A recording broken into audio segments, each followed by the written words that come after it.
as you may kind of tell from this little end screenshot right here, I guess.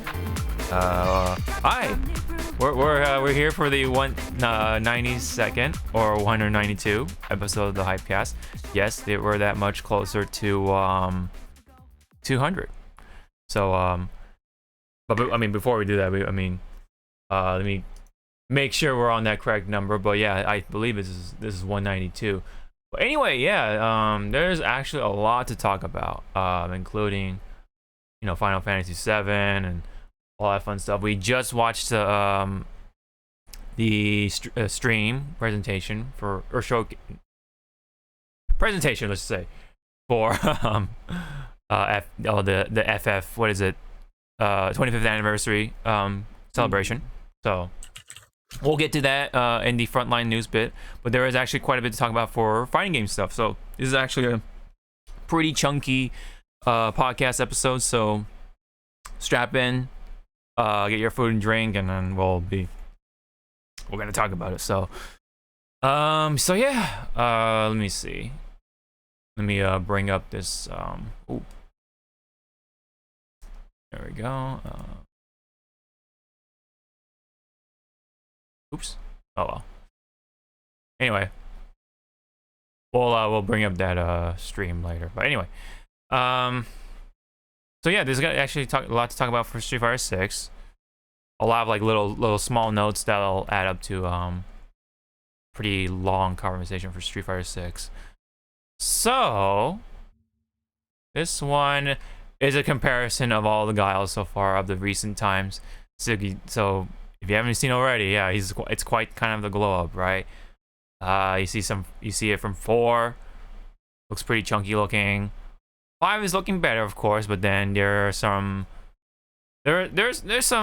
cons to it, right? There's some minuses to it, and then pretty much like 5 or 6, excuse me, is kind of like the best of both worlds. It retains his relatively stoic face. He's still tough looking, but now he has a little more personality to him, especially with the beard or the goatee or beard, and then his eyebrows. He actually has eyebrows in this iteration and stuff like that. He's like raising his eyebrows too as he's combing his hair. So yeah, so a little more personality to him in this one than the previous two, I would say.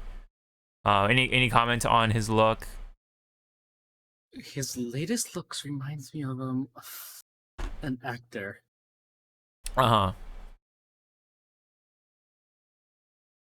He reminds me of the Rocky, I think it was Rocky 2's villain. Oh, Dolph Lundgren. That the one? Yeah. The Russian? The Russian, right? The Russian, yeah. Yeah. Dolph Lundgren. Okay. He looks like him. He does, yeah, especially when he gets older, yeah. Older Dolph Lundgren, yeah. I can kind of see it. To me, oh, go ahead. Sorry.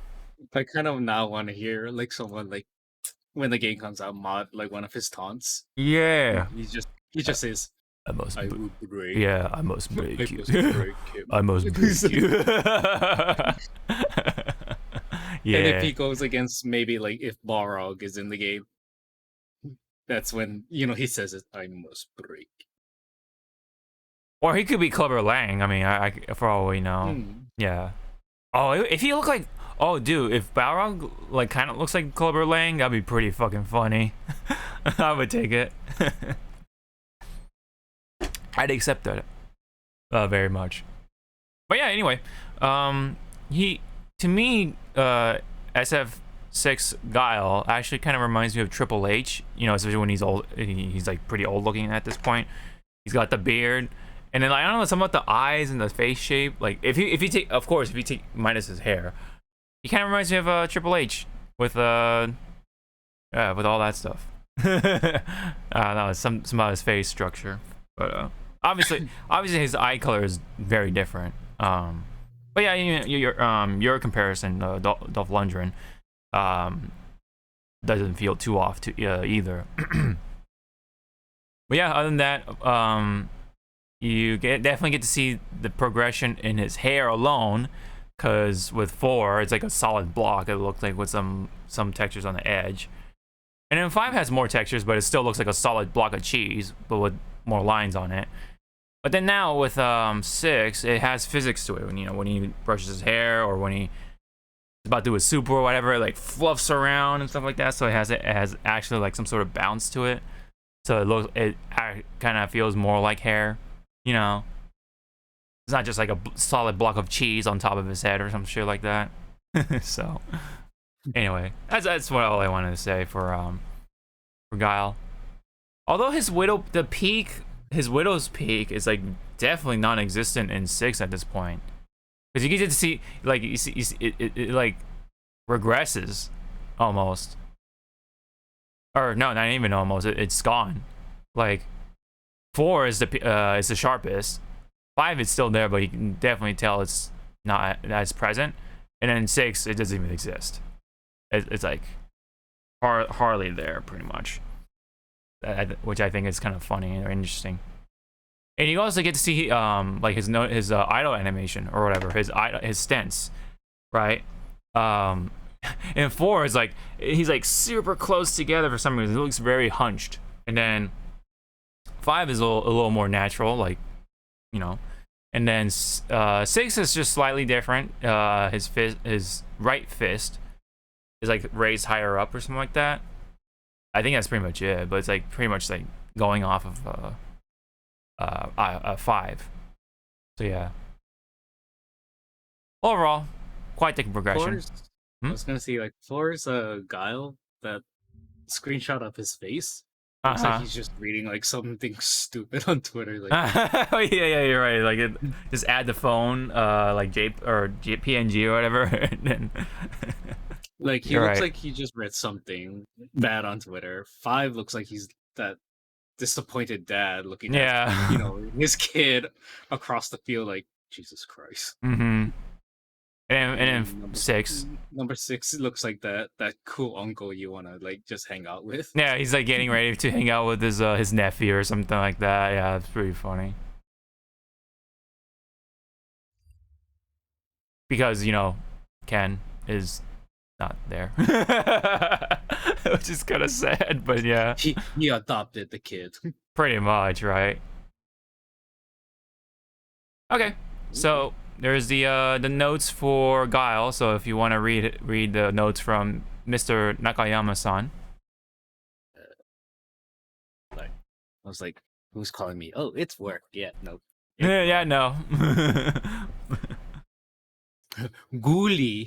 Guile, yeah, Guile. Yes, that's how I used to pronounce his name back in the day. Guile, yeah. Guile looks more dignified than ever with his beard and flight suit. You mean he wasn't before? Yeah, right. He is also particular about the design of his flight patch. Where? Oh, right there. Oh, yeah. His simple and lean costume must be a reflection of his fighting style.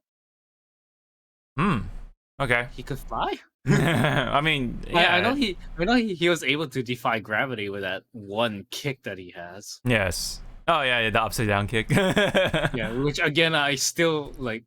I want to question people in physics, like, how do explain how do I want to do how do. Yep. I mean, but look at that artwork, man. His bicep and tricep, man, crazy, and then of course forearms too. It's fake, man. Yeah. You think he's just pumping what do you call like the gel in there or something? No, he's using those balloon ones. Oh, the anchor arms. Yeah. I'm sorry, that was a really good episode. I was like, it's fun, yeah. It's a classic, dude. It's a classic. How tough is that? The same one, right? No. How tough are you? No, oh, no, that's a way later episode. Yeah, because that one was also fun. Yeah. How tough are you? Yeah, that one's the Tough Saloon or whatever it was called. That one's that was a completely different episode.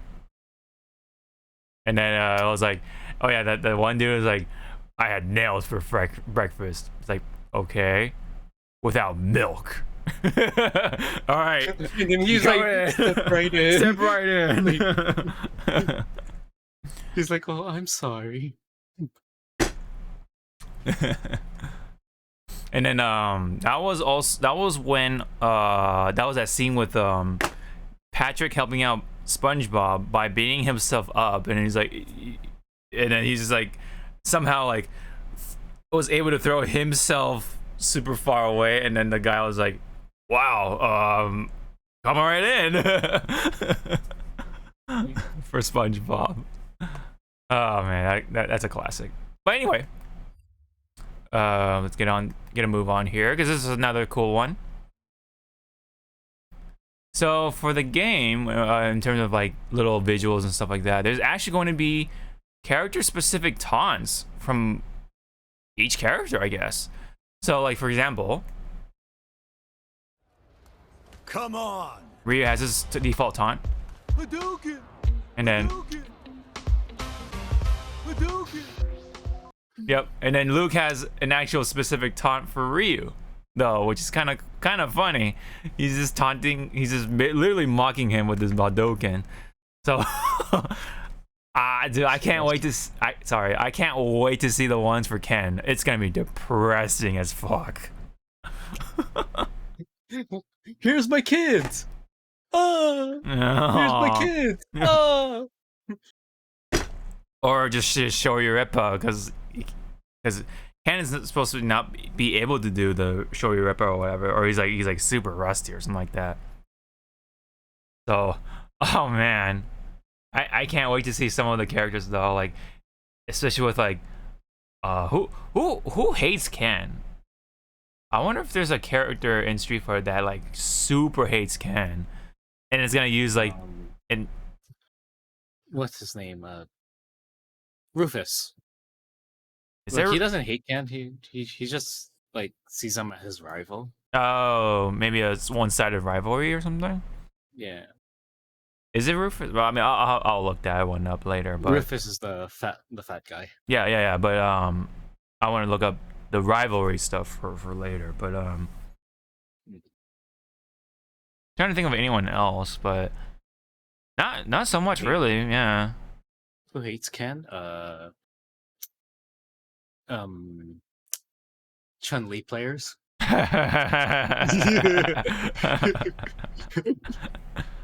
Oh, what if I mean things can change, of course, in the story. So maybe Chun-Li hates the fuck out of Ken in this one. I don't know, man. You never know. You never know. Chun-Li, get away from me. You lost your kids. And she walks away. It's like, oh. Okay, I mean, I'm gonna say this, but can Ryu just get together with Chun-Li? Can we just have that happen? Like, come on, man. No. Come on, man. Ryu does not like guys or girls. He likes to fight. You're right. He just likes to fight. Can we? But for the sake of everything that's sacred, can we just have Chun-Li and Ryu just finally get together, man? They're always together. They're drawn together. Like, come on, man. Come on. I don't know what you looking at being drawn together. Official art? Like, hello? Some of them are. Hello? Official art. Hello? Like, especially with crossovers, right? Who is Ryu with always? In those crossovers? It's Chun-Li. He's with you. Yeah, no, shut up. It's Chun-Li, man. It's Chun-Li. Yeah. So can we just have Chun-Li and Ryu just come on, man. Come on. Deny. Sorry. Deny. So like Sakura, I know you really like Ryu. I know you look up to him, and I know you have feelings for him. But you gotta move on, man. You gotta move on. He's a mentor to you. He's a mentor to you, and that's all he is to you, man. You gotta move on, Sakura. I'm sorry. Go get together with Sean. That's a very much a fitting thing, because Sean is a student for Ken, And Sakura is kind of a student pretty much for Ryu, so you know, I feel it. I can feel that. I don't know. But anyway. Do you think Laura's gonna allow that? Yes. Nope. She gonna be like, you're not worthy for my brother. She just kicks her. I don't think Laura's like that, honestly. If anything, she'll say yes because Sakura could beat up Sean probably. And Laura's all about beating up her brother. Pretty much. Sister, why you hurt me? 'Cause I love you. Pretty much. All right, let's get a move on here. There's a lot to talk about still. This one, oh yeah, this one has like all the supers because, because the beta, well, the closed demo, quote unquote, was accessible by a few people. Let me just rewind it for a little bit.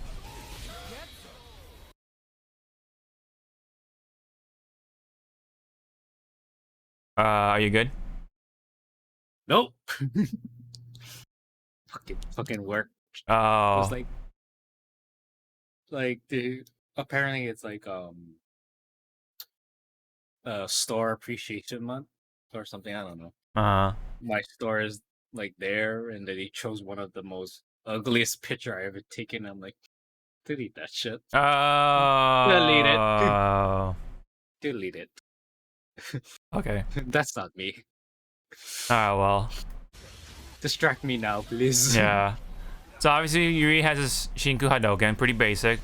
But then this one is new. The Hashogeki one. And then Shin Shoryuken, that's a classic.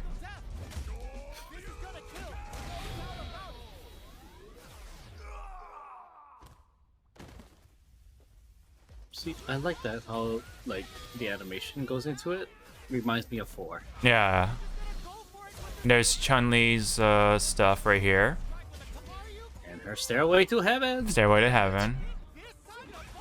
There's her level 3.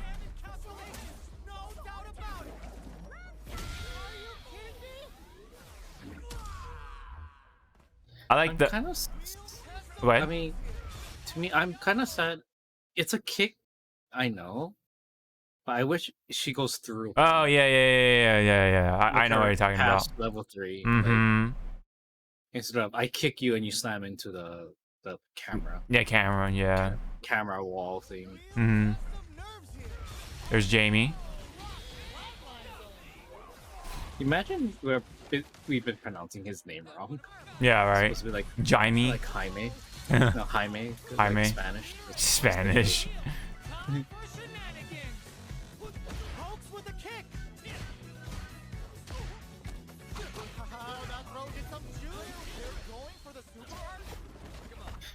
I kind of like it, but I don't like how when he's level 4 drunkenness, Yeah. his hair is everywhere. It looks distracting. In a sense. Yeah, it's But now he looks like he's going to go for a L'Oreal commercial. Yeah. L'Oreal commercial, man. He has or Maybelline. Yeah. Maybe it's Maybelline commercial. But you see how like the hair like at some point I mean it's not perfect yet. Yeah. You know it's clipping through a lot of shit. It's like there's a part like the hair looks like it's right there. It's like it's I'm hugging my man. This is my man. It's like so it looks like. Yeah, and then it looks like depending on what your drunk level is, his level 3 is gonna be different. Cause I remember there's like he has like a throat thing, like he like grabs your throat and then like goes like this or whatever, and it kind of actually does look like a Mortal Kombat-esque fatality sort of. he tickles your throat. Pretty much, like he like has the finger right there and then just goes for a rip or whatever it's supposed to be, and then so that's different, yeah. I guess. So then here's Luke. pretty basic. Luke Skywalker. Yeah.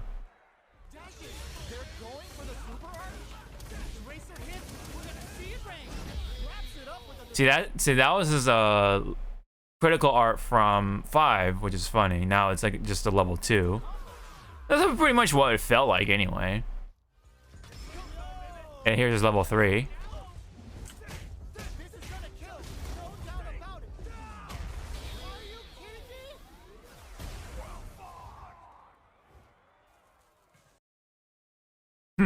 So there you go. That's the super so far. This one. Let me see. Hi-Fi.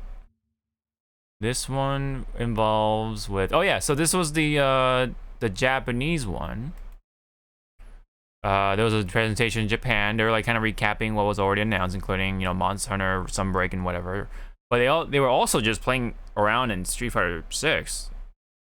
The devs were kind of fucking around. And then they show this off, which it's Guile's anti-air version of his Sonic Hurricane, which is kind of neat.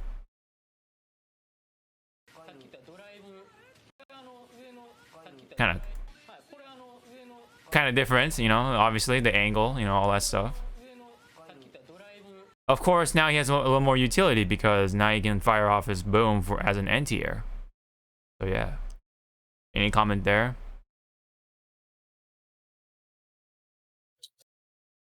I kind of want him to fire a sonic boom, grab it, and just like chuck it at somebody. Chuck it at somebody.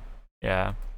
I think that during that same bit too, or that same Japanese stream, they showed off battle damage. So it's kind of like reminiscent of, like, you know, the art from Street Fighter 3 or Third Strike, whenever you win or lose or whatever. I think I guess it depends. I guess when you lose for sure, they show your character all beat up and like all bloody or bruised, and like they get like all swollen looking or whatever because you're beaten up, whatever. So I guess I think they're reminiscing on that, and then they're applying that here. They showed off like Guile with like a black eye and like scratches and little bloody cuts here and there. So I thought that was neat, that they're gonna incorporate that in here. Probably no what do you call it, like clothes tearing or whatever, especially for the ladies, but I could be wrong. But yeah, here's another clip from Nephew, a competitive player, and check this out with Luke. So he can, I guess he can perform his Shoryuken in the air, or DP in the air somehow. I don't know how that's a thing, but I guess that's a thing. So would that be yeah, would that be a thing in the final product? That is a question indeed. But yeah, I don't know. What do you think of that? It reminds me of like someone hit a B to get back onto the yeah, stage. it's like that's like a very much a Smash thing. Oh, I'm falling off the stage. Yeah. Luke would be a perfect Smash character. I mean, he kind of plays like a Shoto, so yeah, that's like a given. Everybody's a Shoto. Yeah. Including Kazuya, apparently. Anyway, so Maximilian Dude was one of the few people who were able to get their hands on it during the Summer Game Fest. He played it somewhere in like a station. I think it was at the LA convention. That's what it looked like to me, because it looks like the outdoor booths for the convention around in the LA area. And so the I guess you can say, you know, content creators or whatever were able to play a good amount. They were able to record footage and able to ask questions. And Maximilian Dude did a great job, you know, kind of bring up the question of, will this have crossplay? Because that's pretty important, so that accessibility is there for whatever system you have. And yes, it was confirmed from the devs at the station at the time that crossplay is going to be a thing for Street Fighter 6. So that means it won't matter if you get it on PS5 or PC, because you are going to be able to play it together anyway. So yeah, I guess it's just a matter of wanting to mod it. So if you want to mod your Street Fighter, then yeah, get it on PC. And then if you don't care about that, then get it on PlayStation 5, because probably stability or whatever reasons or whatever, some to that extent. But yeah, crossplay is a thing, so yeah, you can play with your friends across the board. So I think that's awesome.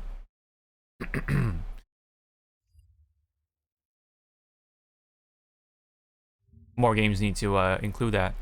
So here's a screenshot of what the character selection screen is going to look like.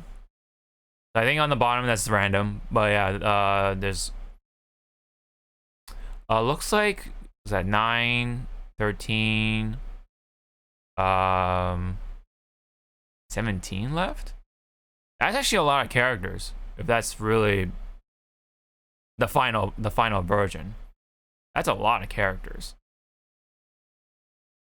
Because yeah, we have to include the 4 that are in here, and then Guile, that's 5. So yeah.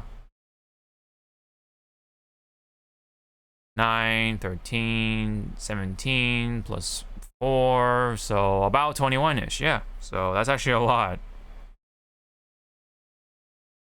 Off the start, so.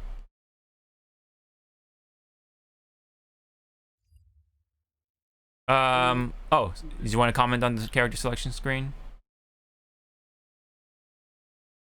It's breathable. Yes. Like, it's not condensed to fuck. It's actually like, I can breathe. My eyes are not like, oh god, I'm gonna lose my way to finding somebody. I like it because it's like kind of reminds me of Marvel 3, where your characters are in the middle. And then like some of the classic anime fighting games too, where they have the selection actually in the middle. And then they have the characters off to the side of who we're selecting, of course. And then in 5, if we're directly referencing that, they're all on the bottom, and then you have the characters like taking up like the most of the screen on top, which for legibility's sake, yeah, probably a bit of a clusterfuck in comparison. So yeah, I like this format better. It's clear. Your eyes get to like be directed a little more, like it makes sense, right? You look in the middle, and then off to the side, yeah, you get to check out your character, what he looks like, with the costume on or whatever it is, right? They don't have to take up the whole fucking screen, what's more important to me is the actual selection slots. So I like it in the middle. It's pretty classic. It's like you said, it's very, very, very, pretty easy to read. Very, very legible sort of thing. Easy. There's space, right? Good use of space. So I like it. And then this is from Nebellion. This is kind of unrelated, but it's still Street Fighter, so yeah. So it's like updating on the whole Bruce Lee situation, which we all know at this point wasn't a thing, thankfully. And Nakayama-san wanted to pretty much like double down on that, saying that, in quote, the whole Bruce Lee estate information they mentioned turned out not to be real or whatever. So pretty much saying that yes, Fei Long is available to be in Street Fighter 6 and beyond and stuff like that. So there's no issues, nothing of the sort. It was a very weird confusion. And then there's that one guy who was saying like, oh, I know this guy who is a close friend of Bruce Lee's family or whatever, and talks about Fei Long not being honorable or whatever, or they only like honorable mentions or whatever, or depictions of Bruce Lee, and they only allowed those in video games and whatever. So that's why that one guy we talked about was like, oh, Fei Long doesn't have a chance in here, and then Capcom was like, hey, we don't like hearing that or something like that, and they axed him somehow and whatever. So it could have been a confusion with the whoever wrote the article or whatever, or who was interviewing him or whatever it was.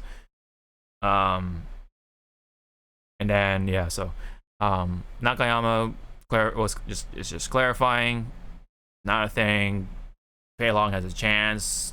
The whole thing with Bruce Lee or whatever, that's not a thing. So yeah, that is that. Which I don't still understand. That guy deleted his stream or whatever because he's a. I mean, shouldn't you keep it for the sake of like context or whatever to present yourself? Anyway, I don't know what's going on with that guy. Yeah, but then like, it's the internet. Once it's on there, once it's there, Right. The entire world is gonna have like a field backups of backup, and they'll have a field day with it. So yeah. Yeah. That's how it works, pretty much. All right, and here are some notes from the from IGN Japan about Street Fighter 6. So pretty much it says, Fighting Ground, World Tour, and Battle Hub feel like separate games due to their scope. World Tour goes beyond Metro City and will have more locations. Ooh, okay. And here's a funny bit for Jamie. Jamie is not drinking alcohol, but a special drink. Air quotes, big air quotes. Special drink. Why? Because I guess nowadays with the ESRB, alcohol references will bring up the rating for the games. So if you have alcohol, I think it'll automatically have a M rating, which they don't want because I think they want to keep it T for teen. You know, so that way more people can access it a little easily, even though I think people still don't care about that, so people will just buy those video games anyway for their kids. I mean, Street Fighter, like, it's not that bad anyway. But anyway, I guess they wanted to make that a thing, so that way they can keep it T. Anyway, there was also some notes during the for the development of Street Fighter 6. So one does say development started in 2018 with a 92-page document that already included the 3 main pillars. So probably like the modes and all that stuff, the Fighting Ground, World Tour, and Battle Hub, and stuff like that in mind. The dev team is highly motivated and gives daily suggestions. Okay. Director Nakayama says he has never experienced such a positive dev process for Street Fighter 6. So that's actually pretty interesting. So yeah. Anything you have to say so far with this stuff? Nope. Just like, you know what? Let the dev handle the rating for us. You know, we want this game. Yes. Yes. Let them handle it because, as they pointed out, and as you reiterate, if they call his special drink what it actually is, and here comes the E-rating stamp going like, yeah, nope. Yeah.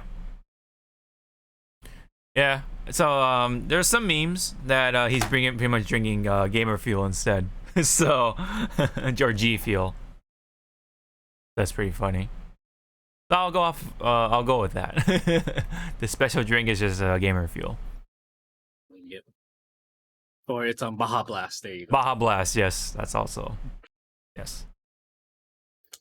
There you go. What we like to call it in Russia, water. Water. We drink lots of water. Yeah. Yep. Last bit right here. Oh, sorry. Go ahead. I was gonna say, I forget which restaurant I went. It's in Orlando. Uh huh. Like they were showing. It's kind of like like around the world kind of food. And then at the drink section, it said Russian water. I was like, really? Oh my god. Really? One Russian water. Oh yeah, this is water, everybody. I'm not driving today. It's like, I ain't driving. Nope. Yeah. Well, for this last bit for Street Fighter 6, there is a tweet from the Street Fighter 6 account saying, "We had so much fun showing you what Street Fighter 6 is all about this past week and a half. Yes, there's a lot of news. There's a lot of detail that they drop, including all the drive gauge, the characters, of course, you know, the rest of the mechanics, what's up, what's set up for pretty much the video game itself, right? You know, you have the hub and all that stuff. That's seems like to be going to be a pretty big thing or big part of the game. But anyway, while we prepare you to show you what's next, we are going to be a bit more on the quiet side for a short while as we return to the development dojo. Thank you." That's pretty much the tweet right there. So, yes, we did get a lot of stuff all at once. There's a lot of news. But yeah, I think beyond this episode, we're pretty much going to be more on the quiet side when it comes to Street Fighter 6, unless there's leaks or something like that. We'll probably talk about them, but I guess it depends on what it is that's being leaked. But yeah, definitely we're gonna not be hearing this for a little bit at least, and I think we're gonna be hearing this either at maybe at CEO, but definitely at EVO for sure. EVO is gonna be the premiere news, whatever reveals and stuff like that for a lot of fighting games, including Street Fighter 6. I feel also that there's gonna be something new for besides Street Fighter 6 as well. Maybe Tekken 8. I don't know. We'll see. We'll see. You mean Tekken 9? Tekken 9. They just skip 8. 8, yeah. Yep, they do like like Naked Gun. Like 2.5 and then like 3/4 to the whatever. Yeah, those like, I know. Yeah, the Naked Gun movies are like, how good are you in math? What? Okay, yeah, good. All right. It's like, all right, you'll fit right in. Mm-hmm. I guess we'll rotate this around. Speaking of EVO, there is the registration leaderboard. So, I guess for the regular one anyway. I think they have not included the numbers just yet, but they've included the ranking of how many registrations were there for each game at EVO. So I'll read this off from number 9. Which is Skullgirls, Second Encore, which is not too surprising. I mean, considering what the game is, but still, the fact that they included that for EVO, it was pretty cool, and it's still getting updated. So yeah, Mortal Kombat 11 at number 8, or 11 Ultimate, excuse me, and then number 7, or which is I figured as much. Number 7, Melty Blood type Lumina, which I am actually surprised. I thought Mortal Kombat would be at least Melty Blood, but I guess the Melty Blood is big enough to even beat Mortal Kombat. But then again, that's kind of like the nature with like NRS fans. They kind of are quick to just like move on from you know, the current game and stuff like that. Especially with Mortal Kombat 11, it's like super neutral heavy and not too many combos and stuff like that. So I guess it's not as exciting as like MKX, for example. Number 6 is Dragon Ball FighterZ, which is also kind of surprising. I thought it would rank a little higher.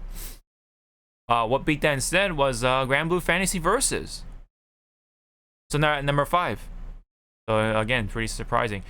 Number 4 and up, I'm not too surprised at this point. I think we got this. We got the number 7 or number 4 right, because it's Tekken 7, right? Just below number 3, which is of course King of Fighters 15. So actually, that's actually really awesome. It actually made it as a top 3 game, along with number 2, Street Fighter 5 Champion Edition. And then number 1, pretty expected, I guess you could say. and that is Guilty Gear Strive at being at number 1 for Evo. I think we figured as much. Yeah, so from, like I said, number 4 and up, pretty much like what we expected. But actually pretty happy to see that King of Fighters 15 is like top 3, so that's actually pretty cool, pretty awesome. And yeah, so we, obviously we don't know the exact numbers, but we'll probably get that figured out later down the line, probably in July, because I believe the tournament is in August, like beginning of August. So somewhere in July we'll probably know, or end of June maybe. But again, pretty cool. This sounds about right. Few surprises here and there. I thought Dragon Ball would be a little higher, but I guess whatever's going on doesn't hasn't pleased the fans, I guess, too much. Especially with what do you call Lab Coat 21. I don't know if they I know they have addressed it, but I don't know if they actually updated her just yet with the patch. So I don't know. But I'm surprised that Grand Blue is at number 5, considering what happened to the game as well. So, but again, yeah, number 4 and up, pretty expected. So yeah, any comment on any of this stuff? It's a good list. Yeah, it's a pretty straightforward list overall. It makes sense given like the conditions for each game. So, but yeah, I'm just happy to see King of Fighters being top 3 for sure. That also means that Street Fighter is going to be not the last game for Evo. It is going to be Guilty Gear Strive. It's going to be the final game on Sunday for Evo. Evo Sunday not grand finals, but top 8. That's pretty much the gist of it. So, hopefully James Chen can wrap it up with Guilty Gear Strive, because you know that's always been a thing. That's like the tradition, and pretty much, yeah, he can. I believe he can definitely commentate the Guilty Gear Strive with flying colors. You know, he plays the game, he likes it too, as well as King of Fighters, right, and of course Street Fighter. You know, so yeah, hopefully that can happen. Alright, so now we can rotate back around to here, which is a brand new video from DNF Duel with a brand new character revealed once again. This time around, this is Enchantress, pretty much like the witch or whatever magic-based class. I hear DC knocking on their door. Yeah, right. What you doing? Uh-huh. She's more a puppet master. Yeah. Definitely. She reminds me of what was that? I mean, of course, Kankuro from Naruto, but she reminds me of the 2 characters from BlazBlue. Oh, one of them, it was the son and dad. Carl was the son. I forgot what his name was. Okay. Well, I think Clover was the other puppet character, right? Because it was like the little boy with the big glasses or whatever. Yeah. With the top hat. Yeah, with the top hat. Yeah, right. And then has like the big, tall looking, female looking puppet, I believe. Yeah. But yeah, I actually do like this design for what is supposed to be, you know, gothic Lolita. Pretty tame in comparison to the all the other lolly designs that we've seen. Lolly. Yeah. That body. Lolly. Oh God. Did a gray hair pop up? It's like, oh, yeah. And I also can tell, like, because this game is coming to PC, right? Yes. Someone is going to mod these characters to look like frick, what's that? Dandaropa? Danganronpa. Yeah. Yeah. It's gonna be the crazy girl. Oh, Junko? Like she does this a Yeah. lot? Yeah. So The horns. They're gonna mod that for the little girl, and then I guess what's his name? Kuma? Yeah, Monokuma. Yeah, Monokuma. Yeah, Monokuma. Because he already has like the she just needs to be split in the middle, right? One side black and the other side white. So yeah, it's already there. Yeah. Yeah, I can already tell there's gonna be a mod to do that. Mm-hmm. Yep, you know, gotta have the we already have like a young male character, so now we have a young female character. Yeah, so covering all the, I guess, like the tropes and whatever. So, but yeah, not a bad design, right? Looks interesting.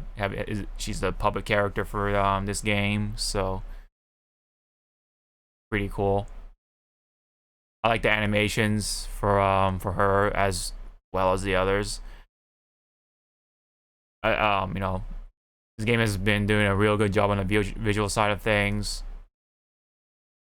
I think it looks miles better than well, at this point, better than Grand Blue Fantasy Versus, because you know they pretty much got the whole cell shaded look down. They pretty much mastered it, so looks great. I think it looks great. Okay, so now we can bring up the Final Fantasy stream again for this time here. I guess we'll try to keep it brief. But so oh, sorry, I'm just like bringing up all the other stuff. But yeah, so let me see. Let me try to bring up that stream again, and I'll put it on the background. Oh, there we go.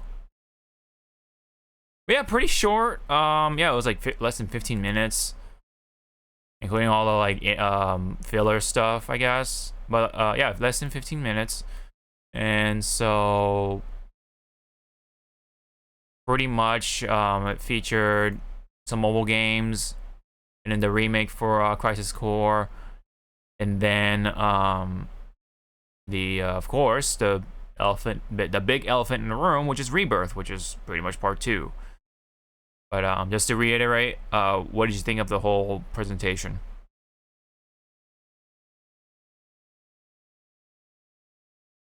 It wasn't, gone for too long. Yeah. It was just at that, like, it was a good meal. It was like, it wasn't overstuffed.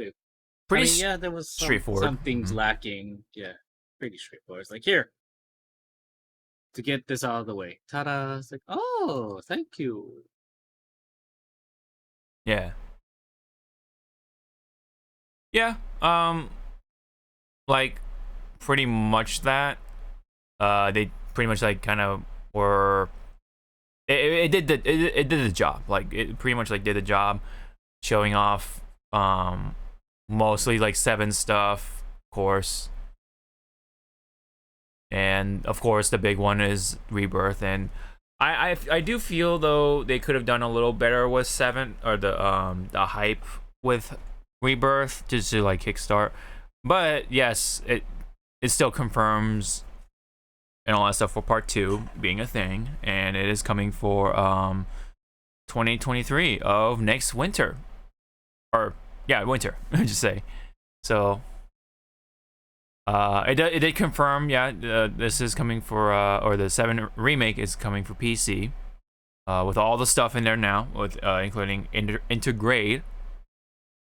So it'll be like a bundle for the Epic Store, I believe. So yeah, little things, right, being confirmed. But yeah, of course, Rebirth was the big one, and I do feel that Rebirth is gonna do a lot of things. There's gonna be a lot of stuff coming in, as we discussed earlier, including introducing, hopefully, all the characters, right? The rest of the characters, including Kate Sith, Vincent Valentine, and Sid. That hopefully can happen, right? Because we already got Yuffie introduced, So that's already taken care of. But they can, of course, include the scene with, you know, Yuffie doing her thing as a thief and, you know, stealing the materia from the main crew. That's definitely going to be a scene. And for those who don't know, Yuffie, Vincent, and Yuffie and Vincent are the optional party members, right? And then Kate Sith and Sid are part of the main story. Yes. Yeah. So that was from the original game, but now this is the story where, yes, it does take a lot from the original story, but they're gonna deviate from it because things happening, right? That's what it's supposed to be. It's an alternate universe of Final Fantasy VII, so that's why there's a lot of things that are pretty different from the story of Final Fantasy VII that a lot of people know of. Yeah, so pretty much I think all those characters are going to be part of the main story. So I don't think there's going to be any optional like party members happening here. I think they're all going to be main, and hopefully this is my hope, is that they'll introduce all of them in this game, because that way we have all the time and stuff like that to, well, build up our sort of care and stuff like that and love for these characters in 7 Remake. And then hopefully the third will be just like, you know, the end game or whatever, right? And yes, that's another thing to note, is that this is going to be a three-part game. There's not going to be any multiple parts. It's not 4 or 5 or whatever. This is going to be a trilogy, pretty much. There is a lot to tell, right? And another good question is when is Rebirth going to end, right? Where in the story is it going to end? And so, and also, of course, what the hell the third game is going to be like, right? What is it going to be called, right? Is it going to be Revelations, Revolutions, whatever, right? You know, Redemption, I don't know. Redacted, yeah, exactly. Remix, right? They love that word, remix, right? And then yeah, Final Fantasy VII rehash. Infinite is like, what? Yeah. It's like, no, please stop. Yeah. So yeah, I mean, it does set up questions. It is a lot to discuss, and I just wish that they included something else to get things exciting or get things going to kick up the excitement. It just included some walking scenes with Cloud and Sephiroth, pretty much. That's what I can remember from the top of my head. And there's some dialogue in there that is pretty key, you know, the future, past, and whatever, right? And for the most part, it appears, or it sounds like Cloud and Aerith talking. Maybe there's gonna be a second Aerith, maybe somewhere, since, you know, Aerith dies in the original, spoiler or whatever. But but we don't know what's gonna happen to this Aerith, right? So, because this is supposed to be rewritten for this universe. So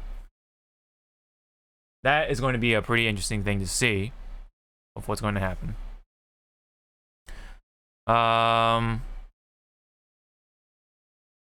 It did feature Zack, so I think maybe somewhere Zack's dialogue was featured as well, or his voice. I can't tell. It's just, but I feel like that would make sense if some of his dialogue was introduced into in this trailer. But it could be Cloud, it could be all Cloud, and then all Aerith, of course, right? So yeah, so here it is with the footage for Rebirth. And this is all supposed to be part of the flashback scene, appears to be, right? So, yeah. It doesn't show off a whole lot, so it just shows off the levels. I mean, they look nice, as with, you know, the part 1. And there's Zack and Cloud. You mean Claude? Yeah, Claude. Zick and Claude. Yep, and then of course it's called Rebirth instead of Part 2. So yeah.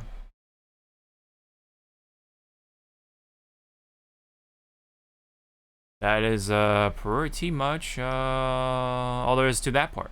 So I don't know. Did you want to comment again here in this podcast of what you think is going to happen for Rebirth? How you think is going to go? And what do you want to see, I guess, for Rebirth? I want to see, because we saw it in integrate combination team attacks. Yeah. Yes. So the gameplay we talked definitely. So what I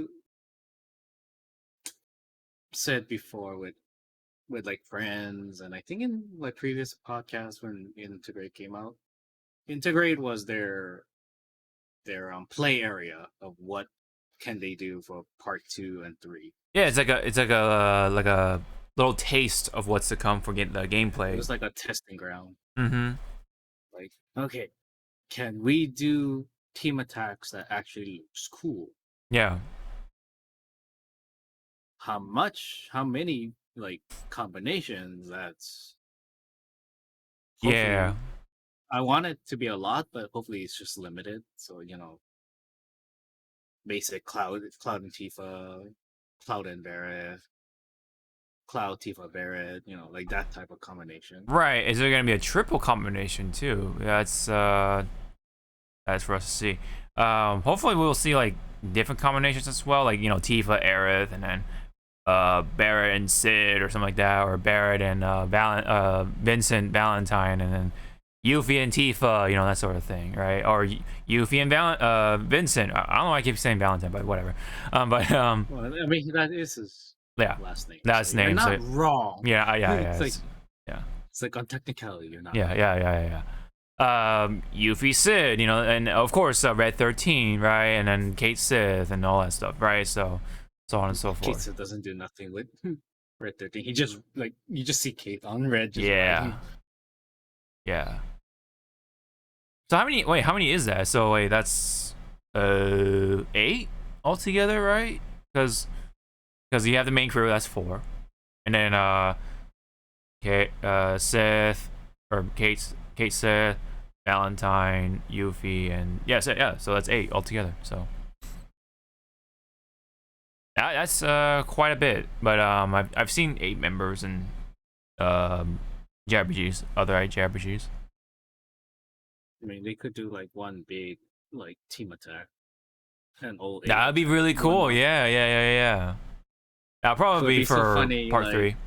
Like they do one big attack, all 8 of them, against like a boss, but the boss has like, you weren't like paying attention to the boss's buff, and it has invulnerability. So right. Ooh. you're just holding your controller like.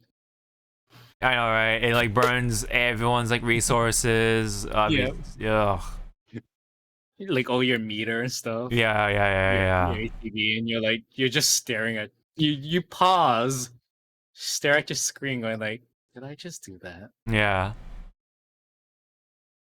And the boss is not even like halfway. He's still like maybe 85% more life, and you're like, Yep.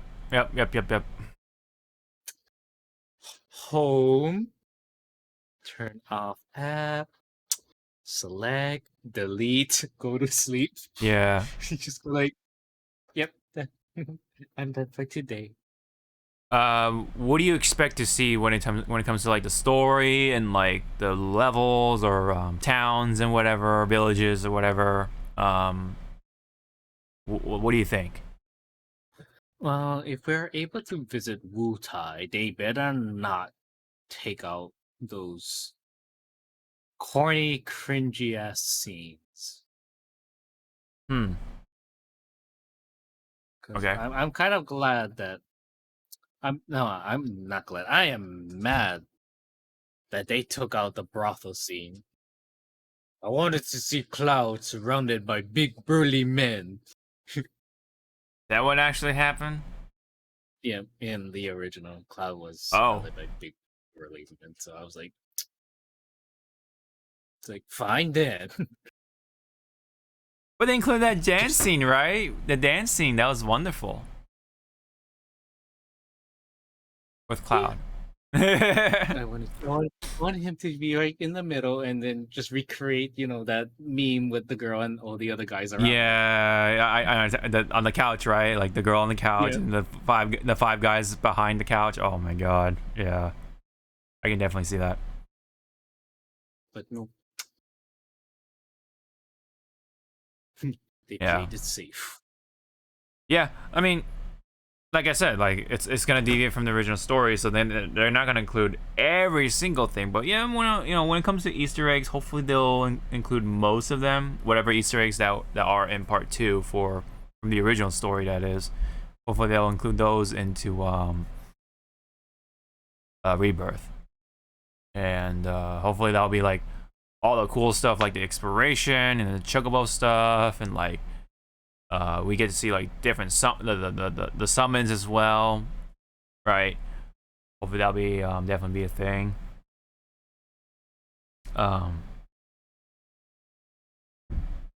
Anything else that you want to see or feel like what's gonna happen in Rebirth?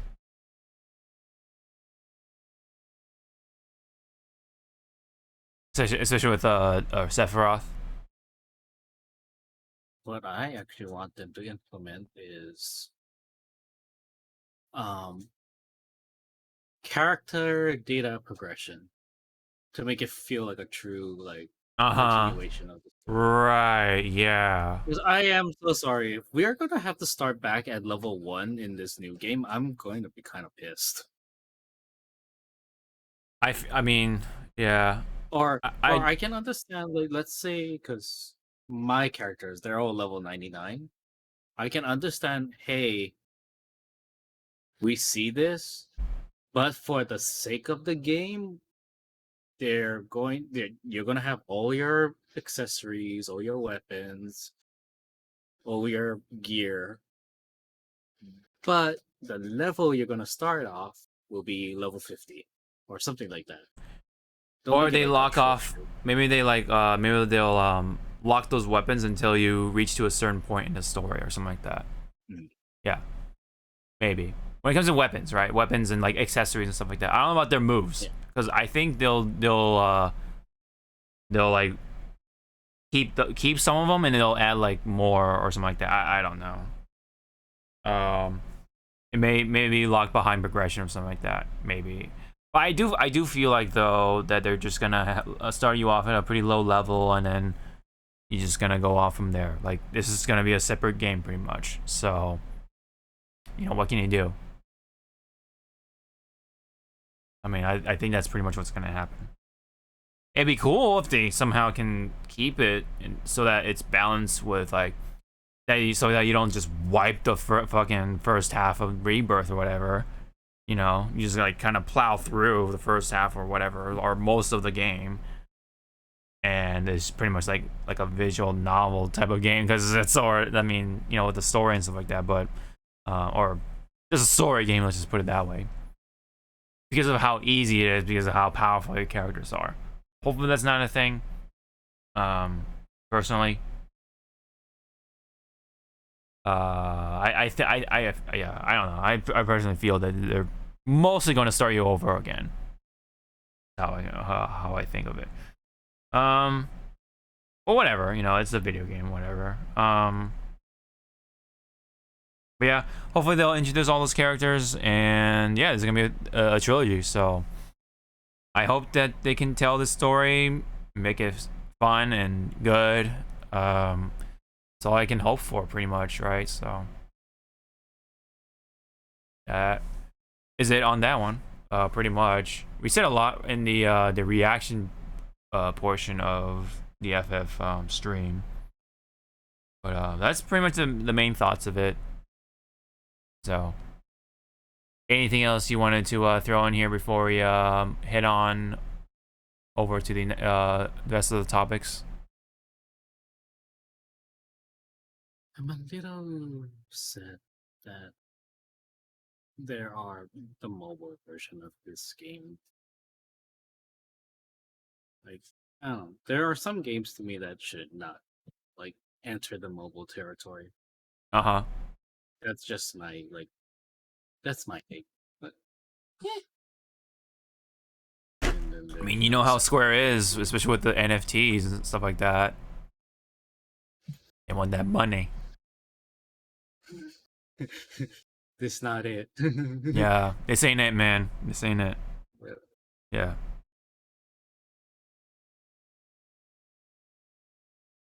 So are we good on the?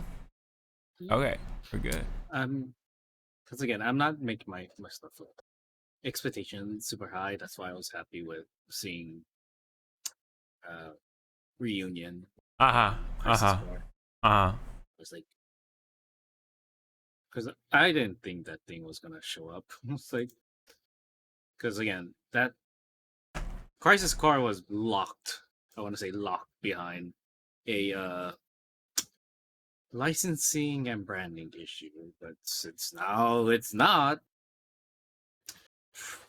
Gak probably made a deal with Square again, or the recording studio of Gak, and I guess they were able to get a deal. So pretty cool. Not that I've played Crisis Core by any means. Will I play it? I don't know. Maybe just for the sake of like maybe get to know the little tidbits of the remake universe, I guess. Yeah. We'll see. This one is relating to Square Enix in some sort, and this is involving with Nomura, Tetsuya Nomura, when it comes to Kingdom Hearts 4. According to this interview, there's some notes from Nibelian. So according to this, the story will be focusing from Kingdom Hearts 4 on Sora's disappearance, and it will still include the Disney worlds, and then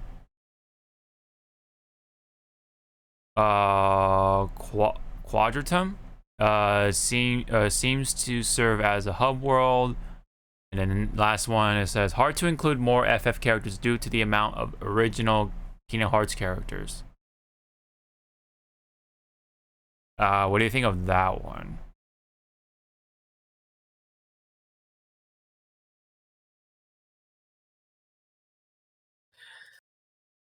Yeah, I don't know. You were on the what is the quote? We were on the cusp of greatness. Or the cusp of greatness. Yeah. Yeah. Like, why not?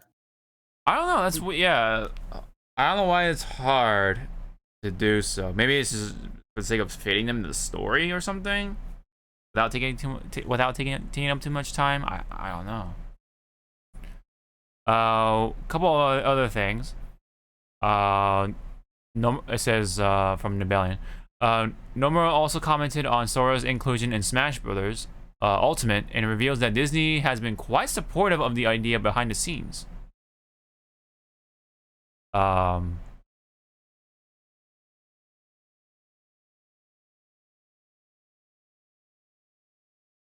wow, interesting. So it says, behind the scenes, I was actually the one being very picky about his appearance in Smash Bros. Disney was the one that was like, go ahead. This is a great opportunity. I thought it would be tough to pull off because it might clash with the established lore in Kingdom Hearts and the Disney worlds. So it was a great opportunity I had to consider very carefully. After seeing how happy everybody was and welcoming Sora to Smash Brothers, I feel like the end result was really great. So it was Nomura-san all along, and not so much Disney. Very interesting. So I think it didn't have much to do with the money then. Well, Disney still got their money. I mean, oh yeah, for sure, but still. That 10-15 seconds of showing the Oh, right. The keychain. Mm-hmm. Keychain. True, true. You just know that Mickey was like, got him. We got him, boys. Yeah, I think. Well, I think. Yeah, there's still some grain of truth when it comes to Disney and money and stuff like that, right? But the other half, I guess, is Nomura-san here. Not so much just Disney. So I think that's pretty interesting how picky he can be when it comes to story reasons, which is kind of funny to me. I guess he was just scared or uneasy. Yeah, uneasy. Yeah, definitely is a better word for it. You just see it. Everyone else is like, it's fine. Believe in yourself. Yeah. Believe in me that believes in you. Yeah, pretty much. That is the gist of it. Last one, I guess it says, I really recommend, Kingdom Hearts fans to read a whole interview. Okay, so. Go out and read it, I guess, so yeah. If you're all interested. It's on Nebellion's Twitter. It is a Game Informer exclusive interview, I guess, with Tetsuya Nomura. So. Pretty nice. Okay, so now we can go on to something else. Another showcase. We'll try to fly through these as briefly as possible. So there was a showcase for the Xbox / Bethesda. And let's see. So let's go through Nebellion's thread. It's a lot easier to go through. Arcane's Redfall. So there's more Redfall. Some screenshots there. Looks like it's just a first-person shooter. I think, if I'm correct, this is from the same people. From the same people who made the BioShock games. So I think that's why you see some like remnants of like BioShock stuff, or BioShock stuff. Kind of. Plus, like the modern weapons and stuff like that. But I could be wrong, so please correct me. But anyway, there's also a new thing for Hollow Knight's Silk Song. I think this is a sequel. So Hollow Knight fans can rejoice on that one. And there's a FPS game from the creator of Rick and Morty, which actually does look pretty cool and fun. I might get this one with the Game Pass. Oh, jeez, Rick. Yeah. Looks pretty fun. Like, I like my first-person shooters, and the weapons look pretty fun. So maybe I will actually pick this one up through the Game Pass. It's called High on Life. It's got, like, bugs, and you can, like, mutilate them and stuff like that. And the weapons talk back at you. It's, like, wacky. It's got that, like, Rick and Morty sort of touch to it. And it's coming this year in October for all the Xbox systems, including PC and Microsoft systems, including PC. So I'm probably subscribe to it for that month at the time.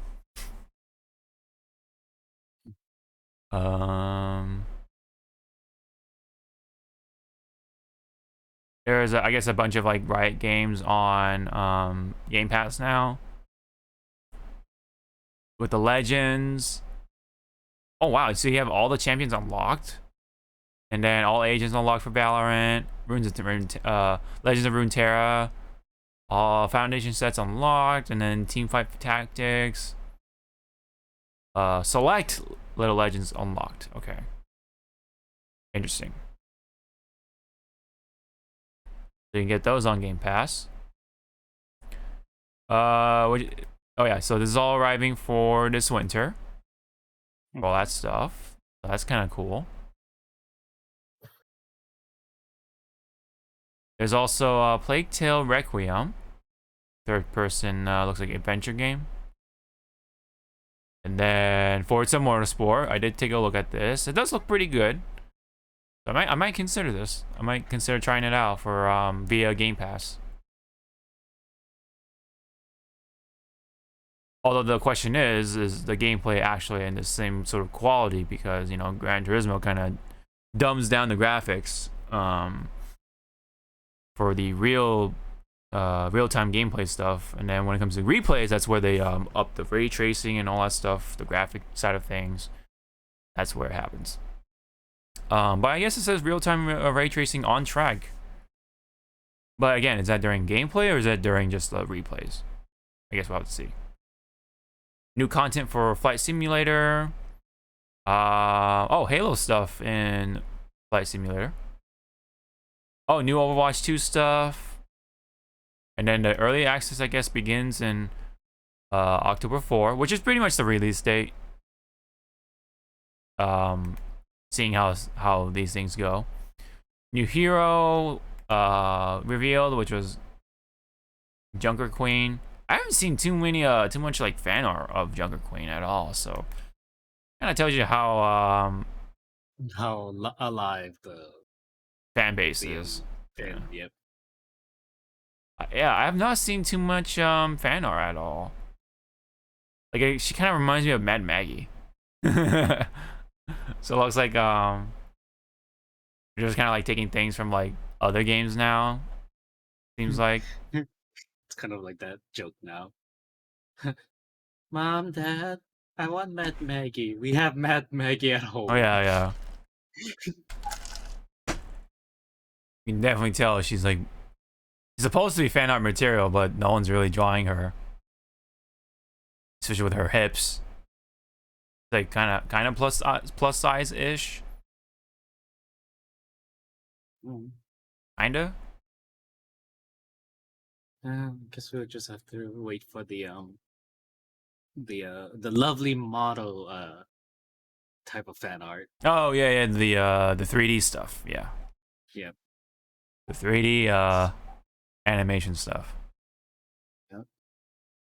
And then there's Era or Ara. History Untold. I'm not sure what this one is. Looks like it's some sort of like it's not like Civilization, is it? I don't know. I'm not too sure.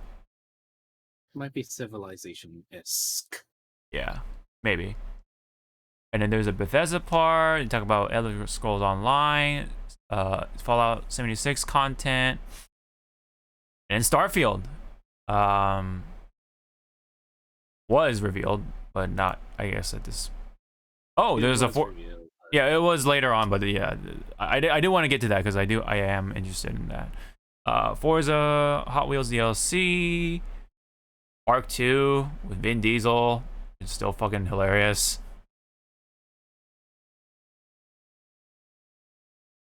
And I guess Arc 2 launches next year. There's a game called Scorn, Flintlock, The Siege of Dawn. There's gonna be a new game from Mojang Studios, which is the Minecraft studio. Minecraft. Yeah.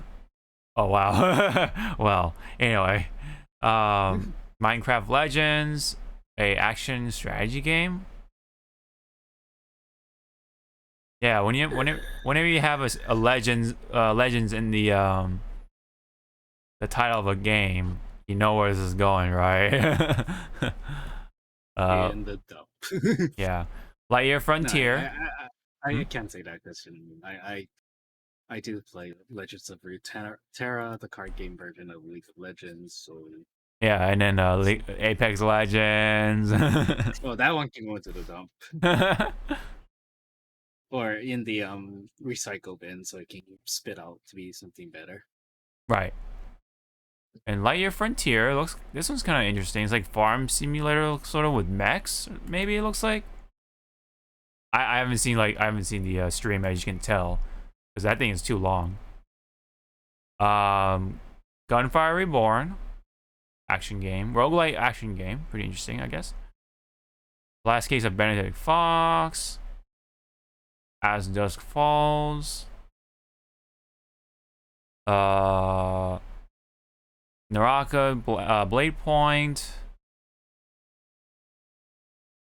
and Pentiment coming to Game Pass this November. Grounded. I think that oh yeah, it was that one survival game. It's kind of like Ark but with bugs, and you're like someone in someone's backyard. And Araban, Shadow Legacy for 2023. Diablo 4. And there's a Necromancer class revealed for Diablo 4. New Sea of Thieves update. No one's gonna play that, I'm sorry. Ravenlock. Cocoon. A new game from Team Ninja. It looks like Neo, but I guess it's not. Neo 2, I guess. It looks Neo 2-esque, or not. That's not Neo 2. Sorry, just Neo-esque in general. But we'll see. Wolong Fallen Dynasty.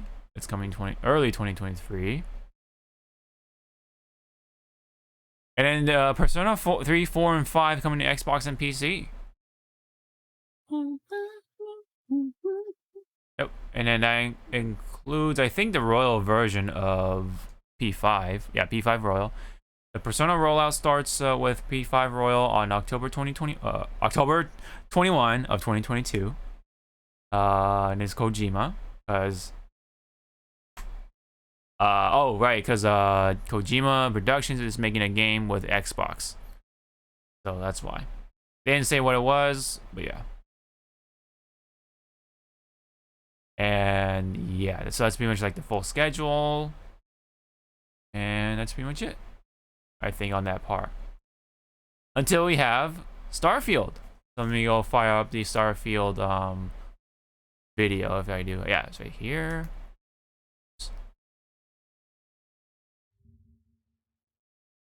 Have you seen the video for Starfield? Are you like remotely interested at all? I'm interested. It's just that when they were talking about a feature that everyone wanted to, and they said they cut it out, I was kind of like, So what was that feature? It's something to do with the space flight thing. Oh, I see. It's in the game, but it's not like what people expected. Yeah, okay. It should be. I see. But then a lot of people are making comparisons, like, this looks like No Man's Sky. Right. And it's like, can't really like. I mean, I don't blame him for it, but I don't know. Yeah.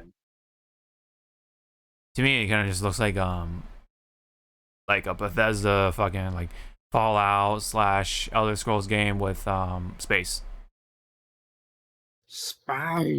And they're still using the old engine, so kind of why it looks like way. The old engine. Kind of why it looks like that. But yeah, I mean, it looks interesting though. I'm still like on board with it. I think I will actually own this one, like actually buy it myself and see, you know, kind of bite the bullet pretty much. And then I think it's gonna be on Game Pass, but I'll go ahead and own it myself just in case I really like it and don't want to spend like too extra money for it, you know. And I do feel that there are going to be updates for this game too, so there is that, like an expansion pass of sorts and blah blah blah.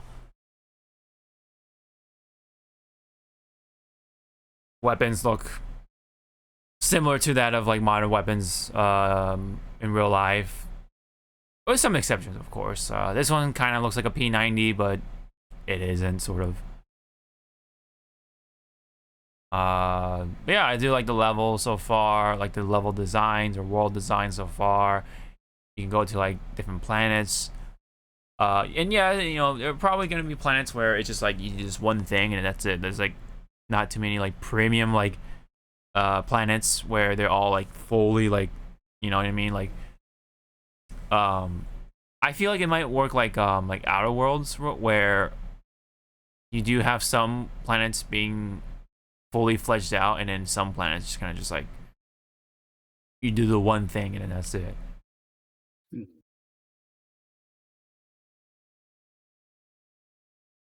Other than that, you know, I kind of want to play this. Honestly, there's really like there's not a whole lot of games that are out there that I do want to play. So I have room for Starfield, I feel, unless they have like surprises that come along the way. But other than that, yeah, I'm interested. Kind of want that itch of you know, open world first person shooter sort of thing. Yeah. Anything else you wanted to point out or say about Starfield? I don't know. This is gonna run smooth in older generations. It's a Bethesda game, man. It's I don't know. Of course, we have Todd Howard. From just watching how this runs, this game looks, yeah, and runs, a PS4 is gonna be like, help me. Well, funny thing you say that because Bethesda got bought out, right, by Microsoft. So there is not going to be a PlayStation version. Yeah, that's the thing too. Yeah. Well, or it could be like not initially and then slowly, like right, like it is an exclusive window sort of thing, and then once that expires, yeah, maybe. But I think people are going to be fine with it on PC or whatever. So I don't. Yeah, I'll be fine with that too. Yeah. I think by then no one really is gonna care too much because they have a PC and they're gonna just play on the PC. But yeah, I don't know. I think there are people with only PlayStation 5s or whatever, so I do feel for them. But it is what it is, man. You know, they got bought out, so that's what's gonna happen. So, not much a whole lot to talk about other than yeah, look at this level. Oh, look at this world. Oh, they're shooting. Oh yeah, there's building and stuff like that. You can build your own base. You can fly in space and all that stuff. It's kind of, you know, yeah, and resource management. It's kind of like what happened with 4. It kind of played around with that. With you can build your base. You can put like a bunch of stuff like big water towers and stuff like that to manage your resources, and then there's crops to like help the people and stuff like that, and then people can help you with like I don't know, produce different materials and have different job roles and stuff like that. As long as you have like it's like that RTS thing, right? Like StarCraft and stuff like that, where you manage your materials, your fuel, and your crystals and all that stuff. Same thing here, I feel. Resource management, stuff like that. So that's gonna be pretty fun, I think. So, and there's gonna be mechs and stuff like that, spacesuits. There's probably gonna be like different spacesuits for you to try. Hopefully, there's gonna be like creatures and stuff like that to make the worlds feel alive. But I hope it doesn't like fall into the same sort of thing with No Man's Sky and also Cyberpunk and also 76. You know, all those launch I guess you can say failures and stuff like that. Oh yeah, there's character creation,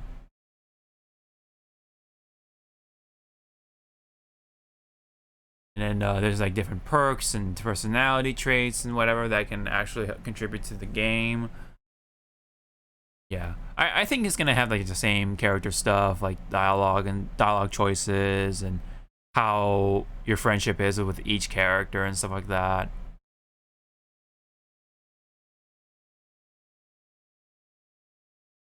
I wonder if we're gonna deal with aliens though. Like, are we gonna have like an alien companion and like robot companions too, or are we just gonna like deal with humans for the most part? I don't know.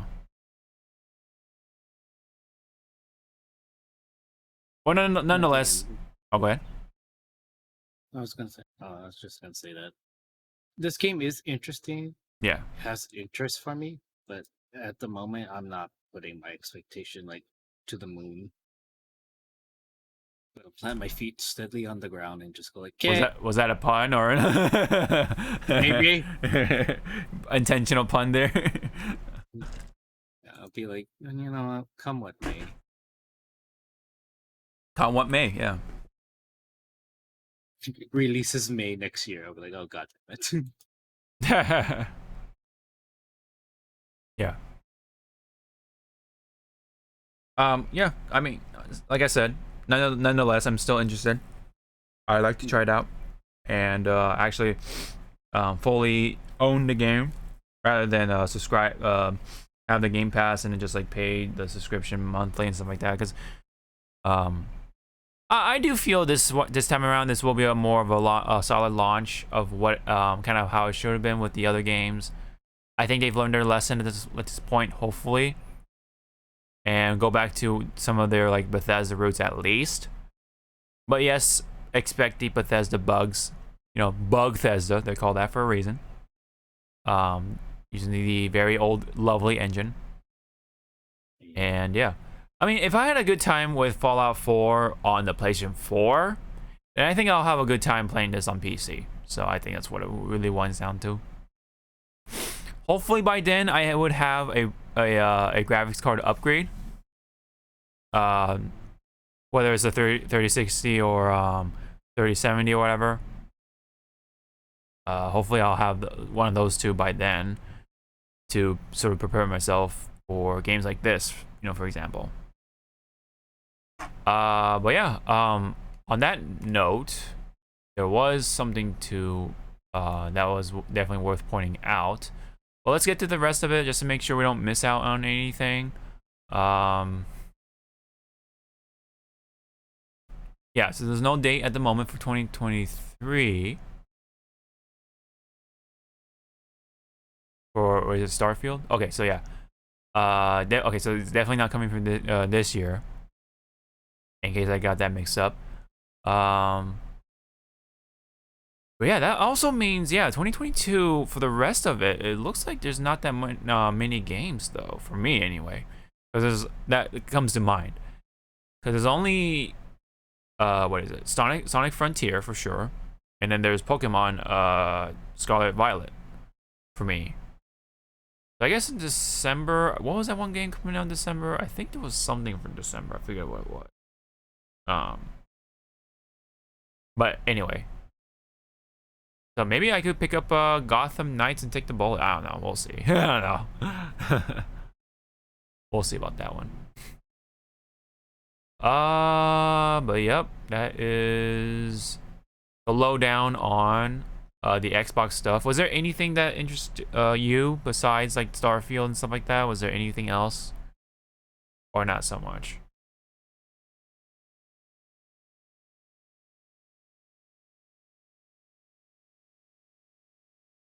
It's okay so far. Yeah.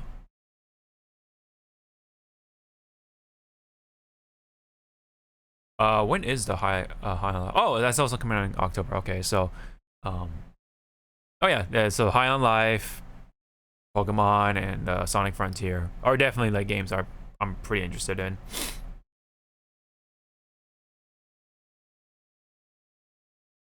There are some notes though I did want to mention about what's going on with Bethesda and stuff like that.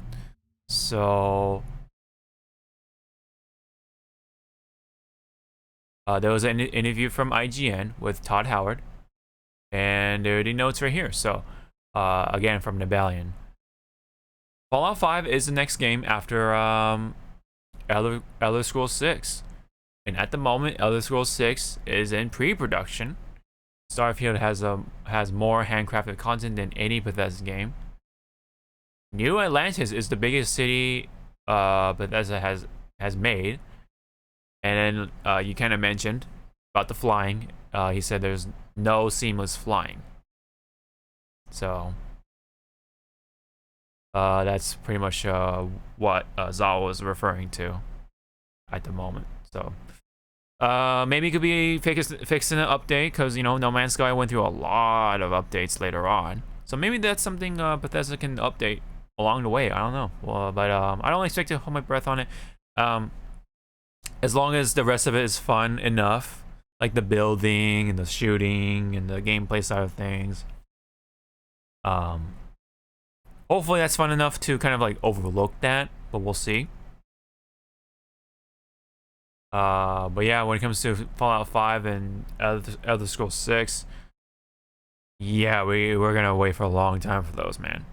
Because Elder Scrolls 6 is still in pre-production, so it's gonna take quite a while. It'll be a long time to wait. All we got so far was just that title screen or title logo or whatever from years ago, man. Because at the moment, Starfield is the game that they're working on right now, so that's pretty much the gist of it. So yeah. Any comment on any of these things? Yeah. More on the come on, Bethesda. Just don't fuck up. You're gonna fuck up. Right. But just don't fuck up. Have you played Skyrim and stuff like that, or? Yeah. Yeah. I do want to play Elder Scrolls 6. And may hopefully be that first Elder Scrolls game that I can get into, and it'll be good for everyone. You know what I mean? No. And yeah, I mean I can wait. Because I'm not like a big like Elder Scrolls fan and anything like that. I'd like to try it for 6. So hopefully that'll be my first good Elder Scrolls game. Come on, Bethesda, don't screw it up, please. don't do what you did with 76. Please. What? Do the same thing as 76. Got it. No. No. And I'll be just staring at you. Be like, this is your fault. Oh.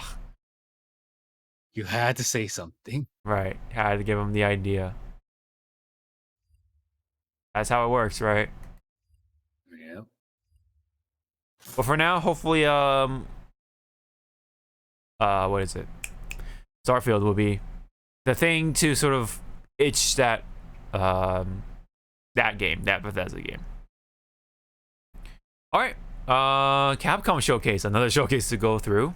We'll try to be brief about it.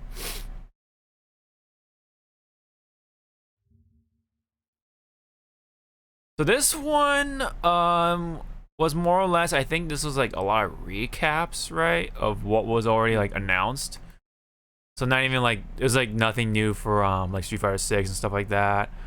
There was some things shown off for Sunbreak or whatever. I think this is this Sunbreak? Yeah, I think it is Sunbreak. Okay. Oh, there we go. And then what was it? I think oh yeah, there's a nice recap right here. So Rebellion man doing some fine work. Okay, so there was a new trailer. So let's see. There we go. So just to be clear, are you still not on board with Sunbreak? You'll see if I am or not after the end of this trailer. Let you watch it, right? Okay. Because I already said my piece on Twitter. Okay. Here's our vampire dragon. Here's our wolf. Which will finally be released at the end of this month.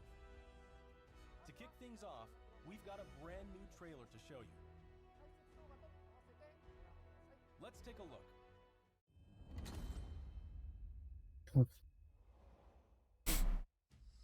Pro Lemire.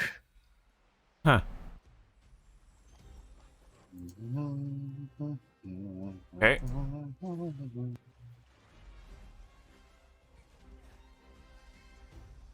I've seen like bits and pieces of it, but I haven't seen the whole thing.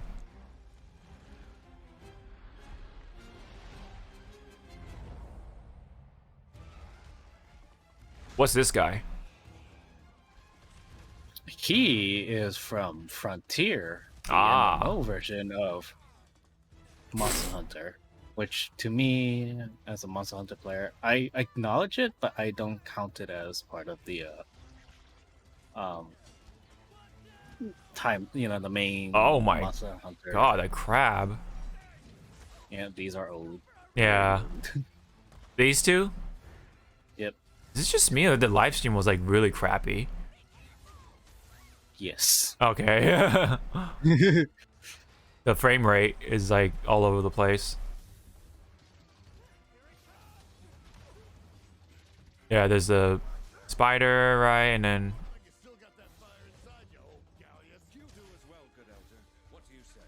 right. Yep.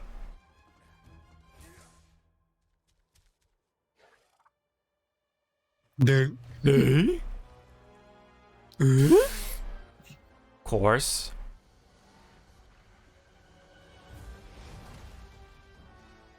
Dude, this is really bad. Like, was this like why is this so choppy? Yep. Time to see every new hunter die to his attacks, which is so easily avoidable. Oh, really? Okay. So, okay, so is that it? Gormagala, kids. Gormagala. Okay, so that's a new or old monster. Yep. Okay. He was a flagship. I see. Jungle is from 2. The jungle area that debuted in the second generation of Monster Hunter games is back in Sunbreak. You'll notice that the jungle's appearance changes over time. It's an So what was your piece on Twitter or whatever? And of course, we've updated the jungle with new elements and endemic life specifically for like a lot of people before I was asking, before this new trailer, are you coming back to are you gonna play Sunbreak? And I was like, nope. And then Gormagala showed up. Ah, so you are coming back. Am I going on PC? Fuck no. Staying on Switch. Okay. Because I'm sorry, I don't want to double dip ish, and I don't want to start back on level 1 or HR1 again. I mean, yes, it's on PC and I can use mods, but what's the point? I understand. Gormagala is back. Gormagala is a sightless creature with black scales and sensitive wing membranes used to sense the presence of prey. As Gormagala's sensing ability increases. Yeah, I've did the double dipping and I actually haven't fully installed Rise on my PC. I've installed some of the mods.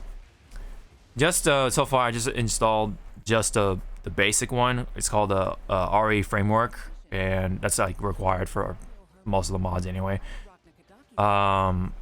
I don't know if the HUD mod that I tried to install works because I haven't fought on monsters just yet. I just like try to mess around with like the settings and stuff like that for right now.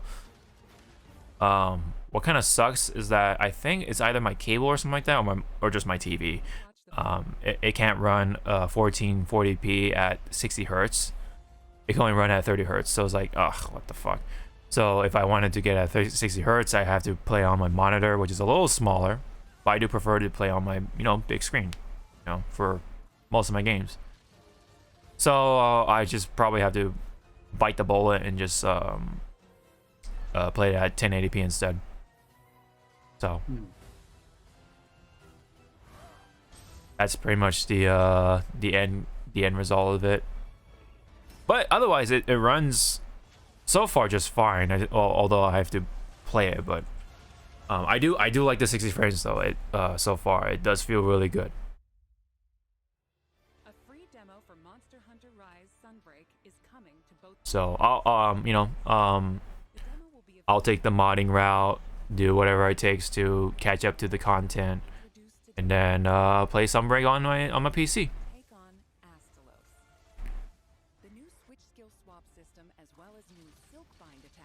And I think from going forward, Whenever a new Monster Hunter game comes out, I'm gonna wait for the PC version. That's pretty much my game plan. My game plan for the rest of the Monster Hunters. As much as I would love to play games on the Switch and stuff like that, or PlayStation 5, I'd much rather just have it on PC at this point. The demo supports multiplayer for up to 4 players, and there's no limit to the number of times you can attempt quests. Get an early taste of Sunbreak action with this free demo. You can download it from the Nintendo eShop and Yes, Kitty, can I help you? Who's biting my toe right now? for you to keep 2 things in mind when purchasing Monster Hunter Rise Sunbreak. I did manage to get a discount when pre-ordering Sunbreak, which I just bought the game from Green Man Gaming, which you can save. Depends, but almost $10. Sunbreak's release, we plan to release a number of free title updates. Please enjoy this quick. So I saved some money, ish.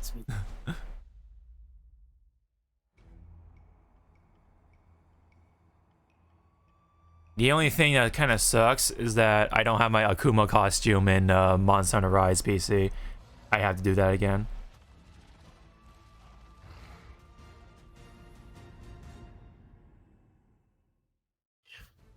Our first title update scheduled for August. Nagakuga.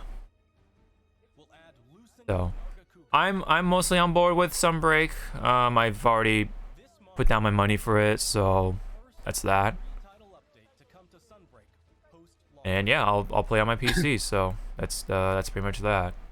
All right, let's get to the rest of the Capcom stuff. Capcom. Yeah. There was something for XO Primal. Oh yeah, that's another game I'm kind of interested. I do want to check it out. So yeah, XO Primal. Let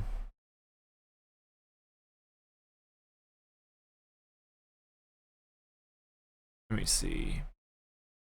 Oh yeah, Dragon's Dogma, man.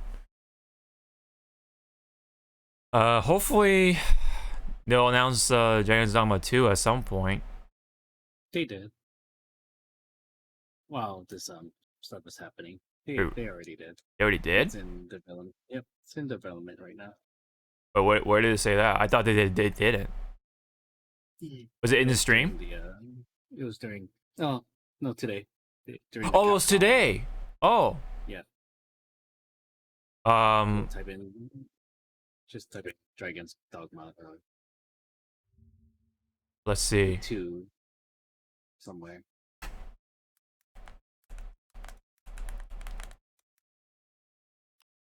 Dog man. God damn it. There we go. Right there. Oh, right there. Oh, come on. Missed it. Ah!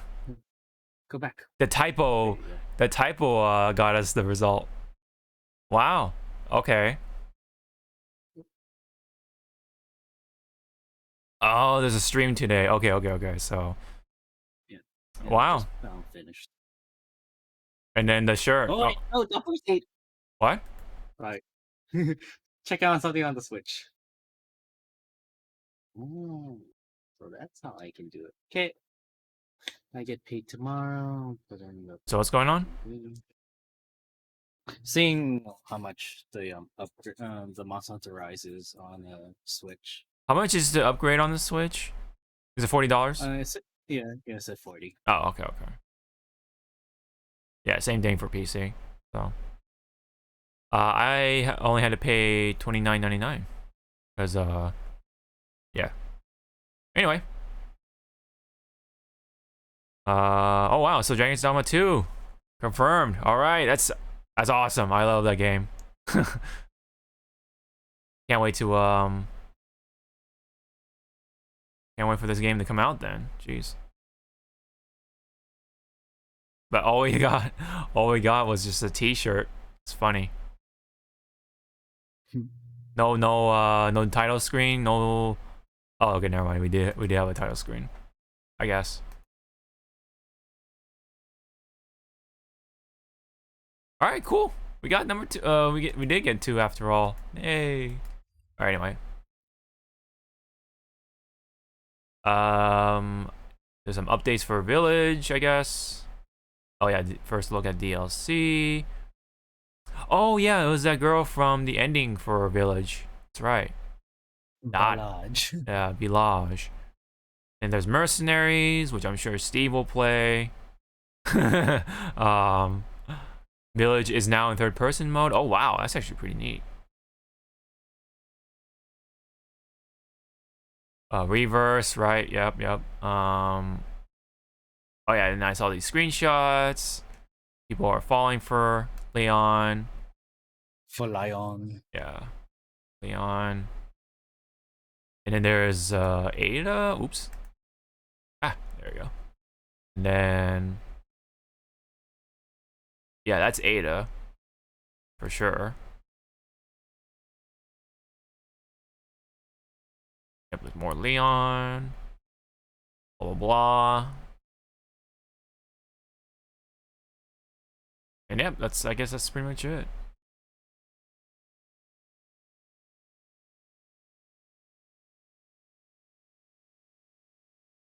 For the Capcom Showcase. Alrighty. Any comments before we move on? Nope. Alright, we're good. Let's go. Okay. Let's go. Oh no. Right. So I put a question mark on it. So do you want to talk about it or not? For Pokemon leaks.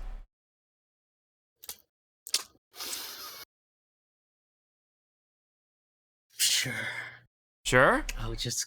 This is only just words. There's no pictures. There's no like. Yeah. So take this with a grain of salt. This is just words. Okay. Yeah. Wait. Let me get my happy juice. Your happy juice? Okay. All right. So this type of leak, this isn't confirmed. This is like take this with a grain of salt. This is just rumors, pretty much, for right now. So this is, which is why it didn't like ruin it for me, because that's how I think about it. So let me just go ahead and drag from the Discord then. Nikita Luffy. Mm-hmm. That's gonna be my mantra right now. Yeah. So anyways, apparently it's just words. There's no pictures or nothing. Just me just to double clarify. All right. Apparently the starter final evolutions are gonna have grass and dark, water fighting, and fire ghost. Spigatito's final evolution has a god tier hidden ability and will be bipedal, and seems like to be a humanoid / waifu-like. Okay. Quaxly's final evolution is the leaguer's favorite design of the three. Okay. Legendaries are Dragon Fighting and Dragon Electric. So it looks like this is the first time these sort of types, well, I guess the dragon, right? I guess that's the only thing that's weak to each other. But the fighting and electric, they're not weak to each other. So that's like, not a complete like, opposite sort of matchup sort of thing. It's just the dragon types that can like kill each other, I guess. There's more than one object mon this generation. There's at least 4 waifu mon and multiple husbando mon, according to the leaker. That's like really funny, the word. There will be new cross-gen evolutions. There's an evolution for Dunsparce. And then there will be a new type combination, I guess, or new type combinations. There's a cool new fish Pokemon. The gimmick is related to, in some way, to 3 types. So that sounds kind of big, if that's true. The gimmick is a new concept of that when referring to megas, like mega evolutions, I guess. There's a regional form for a bull Pokemon. That sounds like Tauros, but alright. Regional form for water ground Pokemon. Smallest evolution is the regional grass female Pokemon. So Goat is back after have not appearing in a Pokemon game since 2013. Leaker mentions there's tons of new cool Pokemon. The regional Pokemon will be Japanese themed. Like Sword and Shield, not every previous starter starter will be in the game. Okay. As far as the leaker knows, there will still, there will be still Pokemon, or wow, this wording. There will be still some Pokemon after Scarlet Violet that haven't appeared in any Switch game.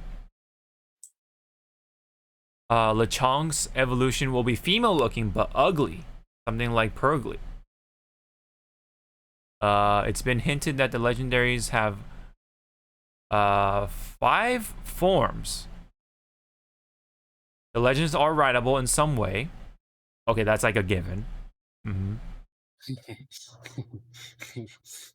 Continue. Okay.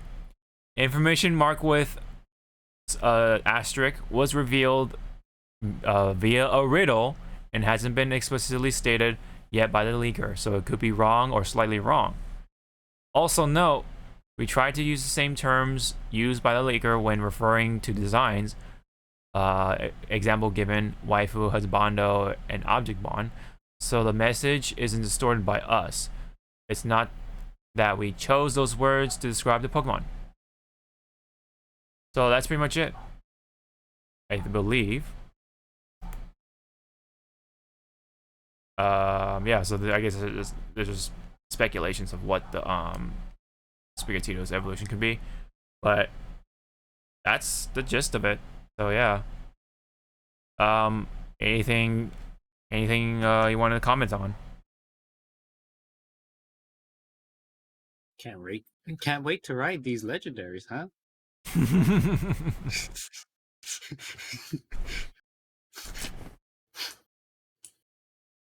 They're pretty much, I don't know. They kept saying like husbandos and waifu that, and then they tried to like say this is from the words of this person. It's like, right. Could have kind of used like different words to kind of make it a little bit more convincing. Well, I mean, I guess they just wanted to make keep it true from the leaker apparently. So I don't know. I mean, again, these are just words, so I would take it with a grain of salt. So I feel like nothing was spoiled for me, because there's like there are a number of things that I'm like, okay, I figured, like, okay, these Pokemon are rideable, right? And again, we don't even know if these leaks are even real or not. I don't know. I mean, again, take it with a grain of salt. And yeah, so I don't know. The thing that kind of gets me thinking is about the whole thing with the bipedal thing. Like, I don't know why this is such a like problem. Like, what's wrong with the bipedal cat? I don't get it. You know what I mean? I just don't get it. What's the hate about behind these like designs? It scares them. I don't know. Why does it scare them? Like, that's No, I know. It's like, are you guys okay? It's like, Raul, scary. I don't know. Are they just that scarred from Incineroar? Is that what it is? Like, I don't know, people are just so weird. Just because it's a fucking luchador or wrestler, like, they thought this cat was automatically assumed to be just this like elegant looking Pokemon or something like that in its final form. I don't know, man. Very strange. I don't know what the deal is. I mean, there are already other cats that are quadrupedal, like Persian and Leopard. You know what I mean? Like, I mean, it's not like every fucking cat is evolving to a bipedal thing, So there are cats out there. There are cat Pokemon. in their final evolutions, they're quadrupedal. They're on their 4 legs or whatever. Maybe it's just because it's a starter thing. I don't know. That's what really gets me most. It's like, why? Why is this such a like a thing to hate?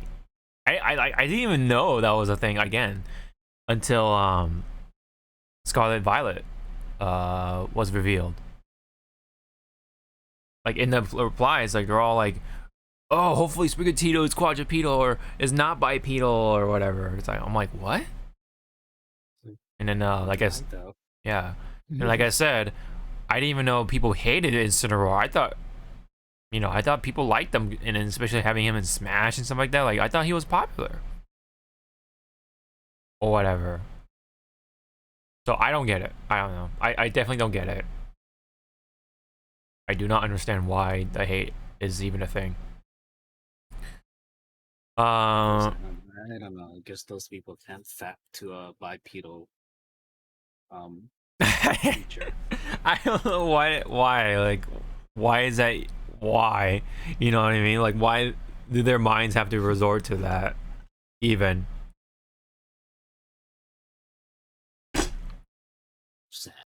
Sad. I don't know. Yeah, I don't know. Some weird petty shit or something. I don't know. Whack. Whack. Yeah. All right. Well, I mean, if that turns you away, then well, that's too bad to hear. Then I mean, that's not gonna stop me from enjoying the game. You know. It's like that meme part in Hose. Someone's complaining and you're the old man. Well, that's just too damn bad. Yeah. That's pretty much what it is.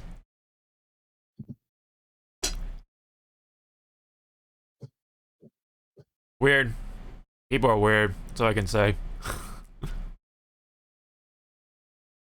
So. Yeah, look at this weirdo.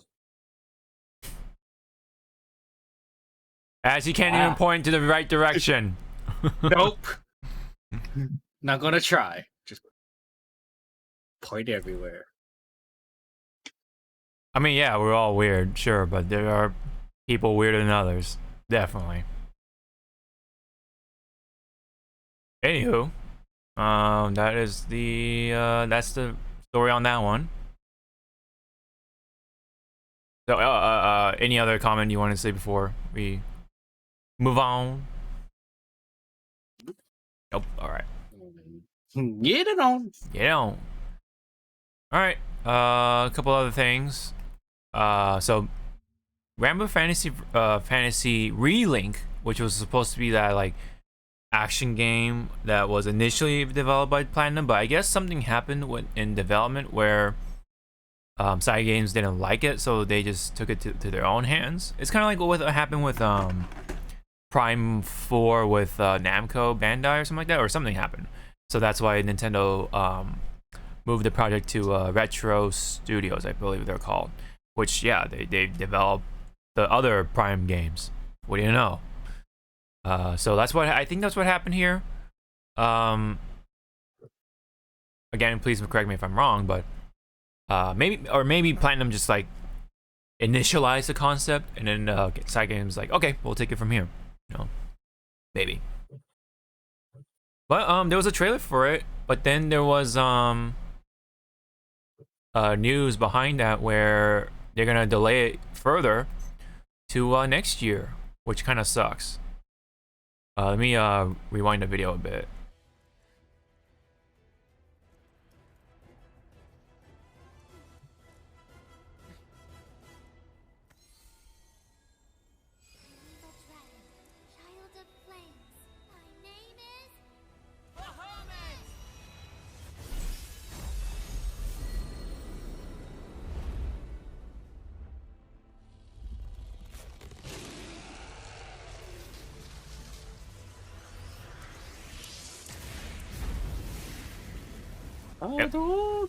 Yep. It looks nice. I'll give it that. So, yep. It's officially moved to 2023. Available worldwide, and it's gonna be on Steam and PS5 and PS4.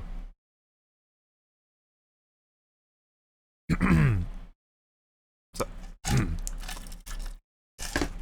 wrong pipe. But yeah, that kind of sucks. But if that means the game, I mean, as long as the game is excuse me, in a pretty decent state, I guess, then I'm all for it.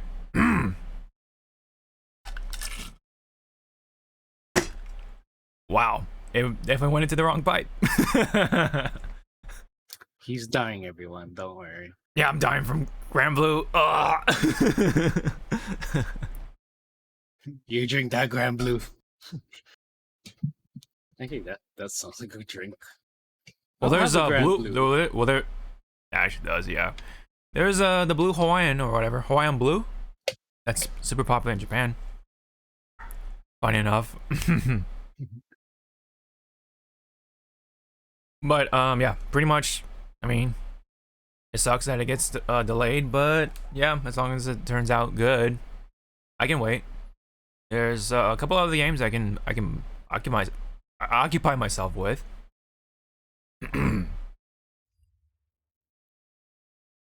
And then yeah, we pretty much covered it in the Xbox. I like that it says coming October 4, but the one in the stream it says early access October 4. So yeah, it's pretty much just like, yeah, it's a release date. Like there's nothing, there's no ifs, ands, or buts around it. Am I gonna play it? Probably not. I mean, it's gonna be free, so well, technically free. So I'm gonna give it a try.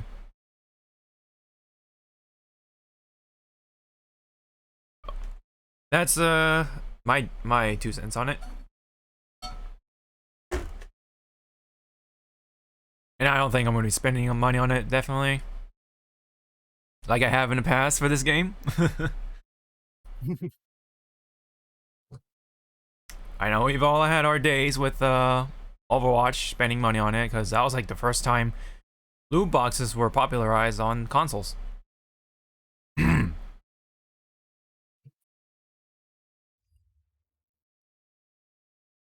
But anyway, we're gonna go on to anime and all that stuff for the rest of it. I just want to throw this in because Jeff mispronounces Luffy's name. I died laughing when I heard it. Monkey to Luffy. Monkey to Luffy. Monkey to Luffy. Oh man. When I first saw that, man, I was like, bruh. A lot of people had to do a double take. I bet. Mm-hmm. Yeah. Pretty much. Monkey to Luffy is like Monkey to Luffy. time to correct his ass. It's like, please don't. Mm-hmm. just let him have his fun. So, moving on to movie news. There's going to be an extended cut of No Way Home of Spider-Man. It's called the More Fun Stuff version. Coming to theaters September 2. Any comment on that one?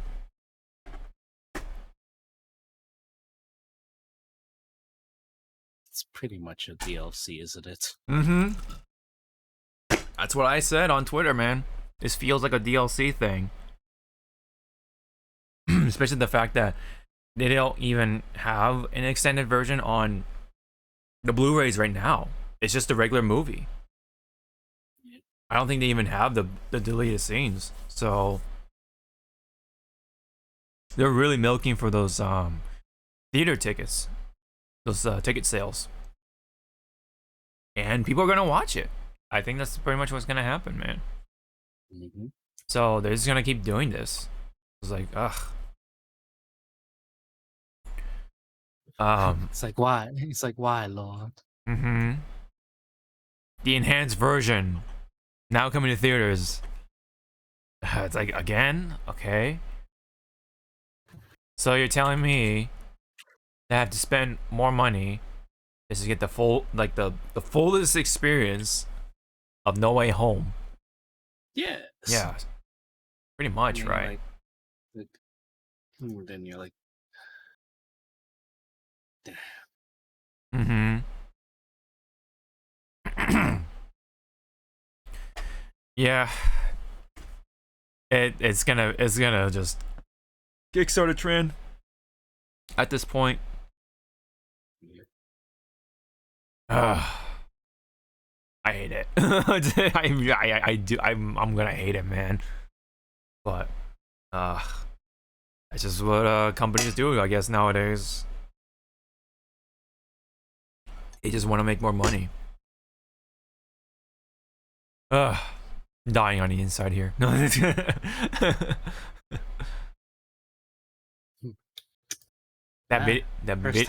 First time. Yeah. That video game sort of monetization model is now coming to movies, pretty much. It sucks. So it's like, should I just save the first time and then wait for an extended version for theaters, or, you know, to sort of avoid FOMO, just bite the bullet and watch it, and then watch it again to watch the whole thing? You know, I think at that point though, I'll just definitely watch it on stream or whatever, the Disney Plus. Watch it again on Disney Plus. You know. But what's also sucks is that it's so far away. It's like September 2. It's like, really? Bro. Okay. That's what's kind of stupid too. But anywho, if we don't have any comments on that one, we can definitely move on to this one. This one's a little strange because while Lady Gaga will be featured as what appears to be Harley Quinn for the most part in Joker 2, one with you know, Joaquin Phoenix, this apparently will be a musical for Joker 2. It'll be a musical apparently. Which how does that sound to you, like, right away? I already saw the memes, so I already have my, like, not expectations, but like my hope for, like, please be a really dumb musical so I can laugh. I think what it's trying to say is that it will have musical scenes, but I think it won't be a full-scale musical for a movie, you know? I think that, like, you know how, like, with this Joker, he has this, like, he imagines things a lot, you know, is for this Joker. So I think those moments are when he's gonna have the musical. Kind of like what how he, like, pretty much, like, imagined his whole, like, relationship with that one girl, you know, and all that stuff. Like, he, like, fantasized and stuff like that. So I think that's what's going to be the musical parts, rather than, like, I don't think the whole, like, all of the movie will be musicals, you know. So I think that's what's gonna happen. But I just think it's funny because a lot of the reports nowadays, especially from discussing film on Twitter, it's like, oh, this movie will be a musical. Oh, this movie will be a musical. Oh, this movie will be a musical, because there has been movies that are going to be musicals.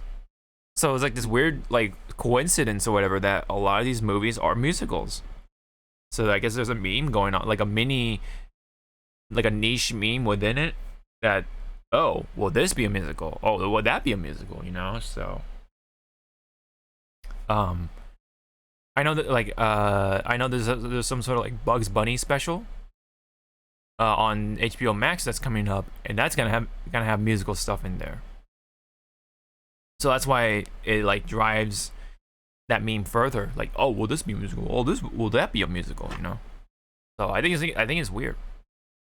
Would I like to see this movie become a full-blown musical? I personally don't, because that's just not what I look forward to for a Joker movie, personally. But if it has musical scenes, and there is a context behind it, then sure. But I need to see it, so you know, I can only judge it from there. But having it, if we're gonna go off of the topic of Joker 2 being an actual musical movie, then yeah, I definitely don't feel too positive about it, just because of how much I loved the first movie for what it is. It's a different take on Joker. It's very realistic feeling, and I liked it. So, and then now, I guess it depends on the context, but if it's a full-blown musical, then it's like I do feel it takes away from it, you know. But I guess we'll have to see. All right, more on movie news. I guess also in anime as well. Justin Lin, who previously directed the Fast and Furious movies, is reported to direct a One Punch Man live-action film for Sony. So how do you feel about that one? Done. Oh man. I would be walking out right now, just being like, done. We're done. Pack it up, kids. We're done. Nope. Yeah. It's that, like, this is from Sony, so I think my fate in this one is like super low. Sony, and they know that they're losing money. Mm-hmm. Especially with how they were handling Morbius. Yeah. I mean, oh boy, the trailer, man. We'll definitely check it out and see what we think whenever that comes out. This one's like a streaming TV news. The Boys on Amazon Prime. Well, it has been renewed for season 4. It's funny because this season has not even finished yet. So them already announcing season 4, man, it seems like they're very, very confident of how successful it has been. I mean, to be fair, huh? So yeah. Yep. To be fair, to be fair, it is really good. I do really like season 4 so far. The last episode was very engaging. Like, I was like, damn, man. You know, Homelander and everything. I love Homelander. Him being like a full-blown villain and stuff like that, he's just great. He steals the show. Very badass, you know, for the kind of character he is, and very scary. You know, you do feel the threat from him. It's like Superman in reality, I think, kinda, if he had no filter, pretty much. A very ruthless Superman, let's just put it that way. Have you watched The Boys, like all of The Boys, or? I'm a little behind on season 3, so Okay. I'm not telling you where I stopped, but yeah. Yeah, I mean, it's I think it's a really good series. I mean, right now, I think out of all the TV, like, streaming shows so far that are out, like, you know, Stranger Things and Miss Marvel and Kenobi and stuff like that are out right now, I think The Boys is my favorite one of those new shows right now that are currently out. Season 4 of The Boys is like absolutely my favorite right now. And then after that, like, Stranger Things and stuff like that, but like, yeah. So I do feel that this does make sense, but at the same time, like, oh well, kind of spoils it, sort of, that it is continuing. But I guess we'll have to see how season 3 will wrap it up. So, but yeah, so yeah, we'll see. But meanwhile, have you watched Miss Marvel? Yes. I haven't watched episode 2 so far, but what did you think of it? Yeah. What do you think of it so far? So far, I like it. I just don't understand why people are bitching about it. Like, why is this another, child? And it's like, and all these other stuff. It's like, so coming up age, or the one that I really like reeled my head backwards was people, because you saw episode 1, right? Yes. I was like, so a lot of people were complaining, like, oh, this girl is disrespecting her parents and all that stuff. It's like, okay, like you as a fucking child back then didn't do this shit. Mm-hmm. Okay, right. No one's a perfect I child. feel more for her than her parents. Like what the hell? Like, especially, I mean, I'm not gonna talk about it, but like, yeah, especially if you watch it, it's like, yeah, it's like, what the fuck? Like, okay, you know what I mean? Like, and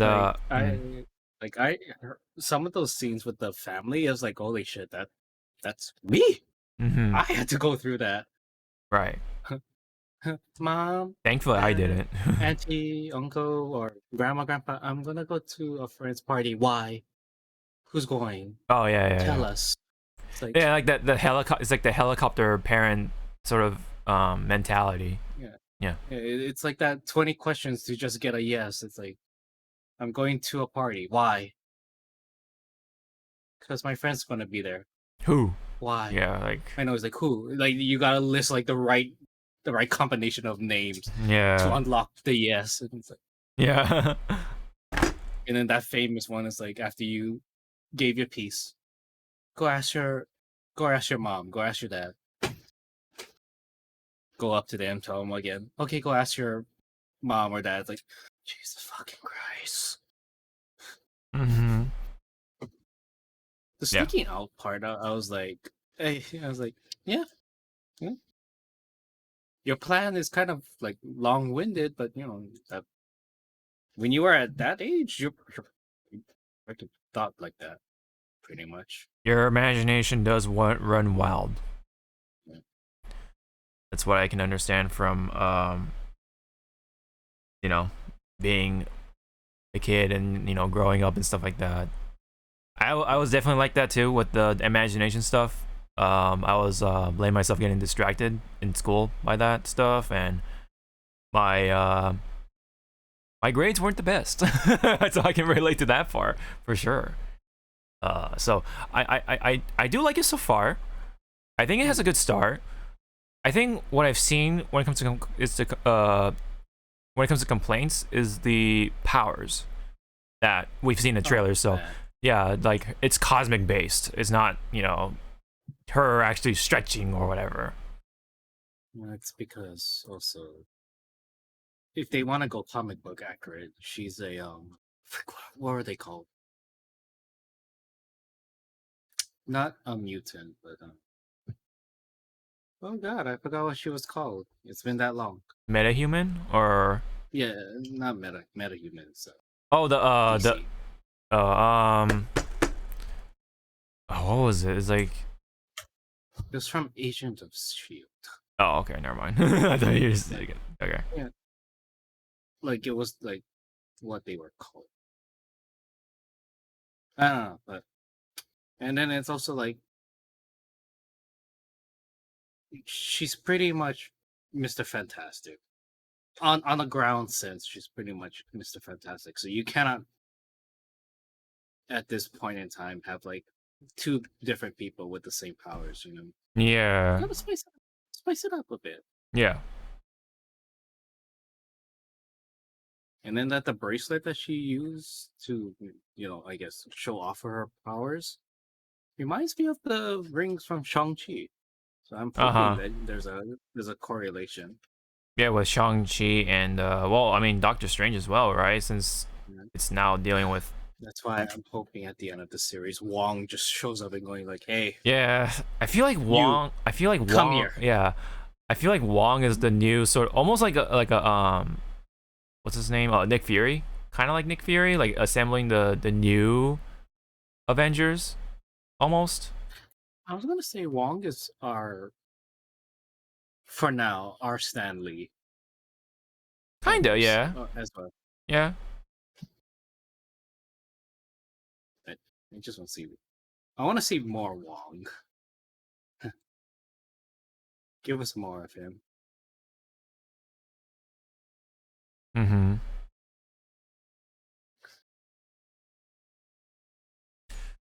I'm actually reading some recent stuff. I think it came out today about Activision Blizzard.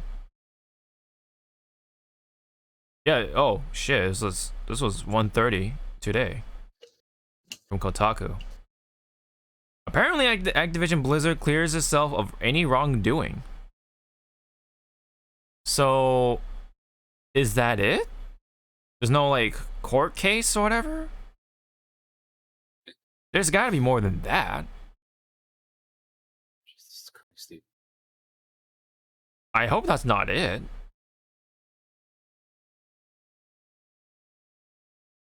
What the fuck? So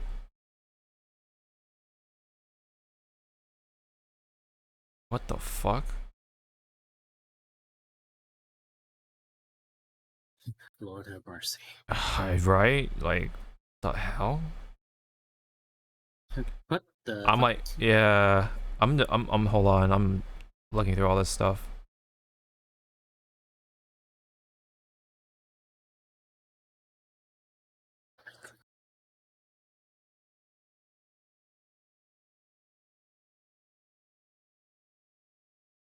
Yeah, I mean, I'm reading the conclusion of, or I'm reading the last part of the article, and it just really doesn't say anything about anything conclusive.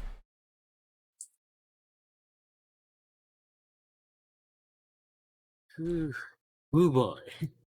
Yeah, I know, right? What the fuck? That cannot be it, dude. What the fuck? This sounds fucked, man. This looks so suspect.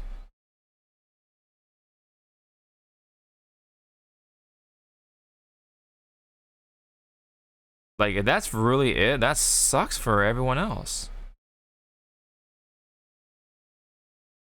I mean, unless they can prove that all that stuff was fake or something, like, that's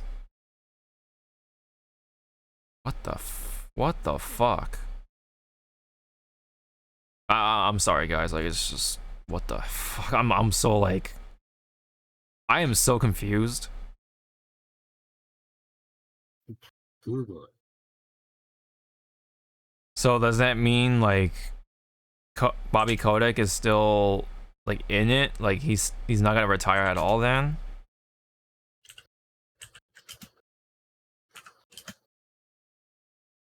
The Call of Duty publisher says it's the victim of an unrelenting barrage of media criticism.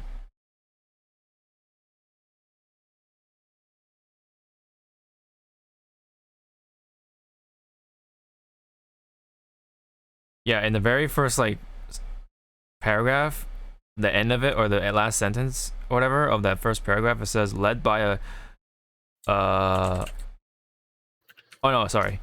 Board of Directors working group investigating the company has released its findings. Led by a 25-year veteran of the Call of Duty publisher, the group concluded that there was never any systematic issue with harassment, discrimination, or retaliation at Activision Blizzard. So that one story, So that one story with the woman that killed herself because of like all the repercussions she faced with the picture. That's what like, what does that mean? Like, right now, you know what I mean? Like, sorry, what are you gonna say?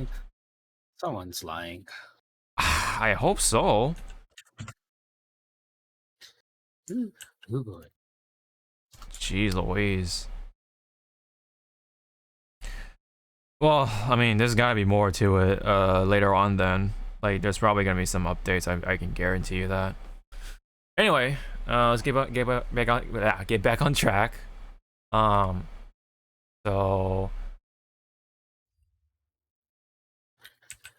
we were talking about Miss Marvel. So I haven't watched episode 2, but I think it's a pretty good series so far. And I'm willing to give it more time to sort of like settle in and see what the rest of it is all about. So when it comes to Kenobi, how do you feel about that one, like briefly?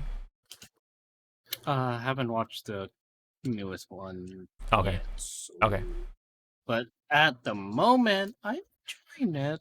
Like people forget that. Like people are going like, why isn't Kenobi doing this Force like he used to? It's like he was in hiding. Right. You dumb idiots. He can't just go willy-nilly like, I will use my Force right now. It's like he has a giant-ass target on his head. Mm-hmm. And because of the recent episodes, it's like, and that target is now bigger. Right. Right. Ooh, boy. I would say the 5th episode is the best one so far, but I think the writing and stuff like that could have been a lot better, which is why a lot of people are kind of like super nitpicky about it. I mean, and there are a bunch of weird dumb moments in that show, I will have to say, like the fence scene, and then there was a scene with when they were trying to rescue Leia the first time in that base, but and then like there's actually some dumb stuff in there that I definitely noticed, which I'm not gonna talk about here, but yeah. But for what it is, I think it's just okay. It's overall I would give it a 6 out of 10, like overall with everything. Could it have it? It could have been better, definitely. But yeah, definitely not the worst thing I've seen. But again, it could have been a better product or whatever, a better show. If it was probably led by different people, but yeah, yeah, that's just my 2 piece on it. But also continue watching, of course. I mean, we're almost at the last episode anyway, so with episode 5 recently out, so you know, might as well like watch it all the way. And yeah, well, yeah, that's pretty much on that part when it comes to those shows. But speaking of which, another series that has been kind of been a popular topic is Squid Game. Squid Game Season 2 is officially coming back. Yours truly from the Squid Game Twitter account. Only on Netflix, of course. So I'm happy to see, definitely. I mean, it was obvious that it was gonna get another season, but any comment on that one? What do you think? Yes. Yep. Yeah, absolutely. But here's the kicker. Along with that, we're getting an actual reality TV series based off of Squid Game.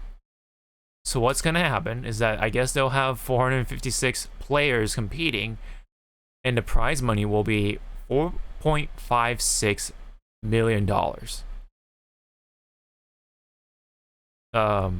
What do you think about that one? And yes, this is real. Mm-hmm. Oh, sorry, what do you say? Why?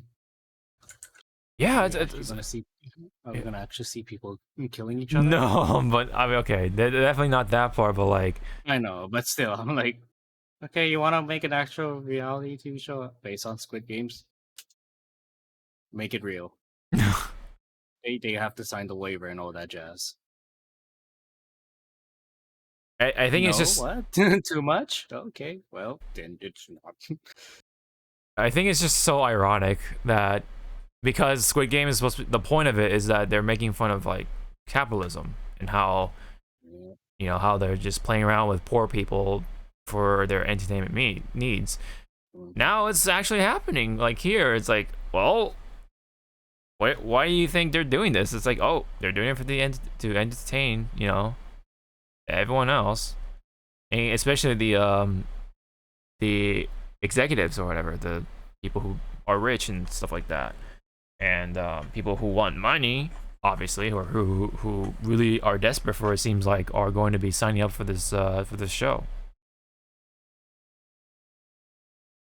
Like, there's no way. Obviously, the rich people don't need it, so why sign up for the show? So it's pretty much that. I just think it's ironic that this is a thing, when the whole point of the show is to make fun of capitalism in the first place. It's like, okay, funny how that works. But yeah, I just think it's funny. Am I gonna watch it? I don't know. I guess it's on Netflix, so I guess might as well get my money's worth. But I guess we'll see how that goes. But it's so funny in the most ironic way possible. And it has of course, it has an open casting call, so it's anyone can be in the show. It's not just like these semi-C celebrities or something like that, or YouTubers or whatever. I'm pretty sure the YouTubers are gonna try this too, so they can like farm their content or whatever, right? So I'm pretty sure people are gonna try to do that. Yep. That's just crazy though. $4.56 million though. It is a lot of money, but like if you look at the whole big picture, man, it's so ironic. Irony at its finest. So, anyway, a little more on Netflix. Sonic Prime. There was another character revealed, which was Big the Cat. World premiere. Yeah.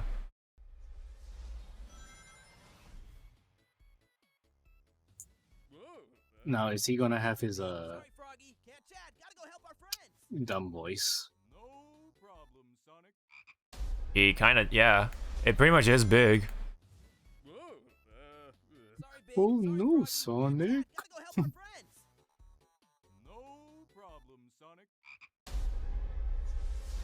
Not the same. I mean, it sounds the same, but like, what do you call it?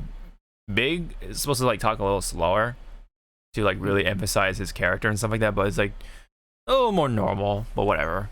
It's Big the Cat. So. I know what you're thinking. I'm good and powerful, apparently. Jealous? Yeah. And we have to remember, that's not Roger Craig Smith nor Ben Schwartz. Schultz? Yeah, I think it's Ben Schultz. Anyway. The Schwartz? Yeah. Anyway. Yeah. It's a new actor, so yeah. Just a reminder. That's it. That is pretty much it. Other than the Blizzard thing, which I guess. Oh boy. Yeah, oh boy. I hope that's not the conclusion, man.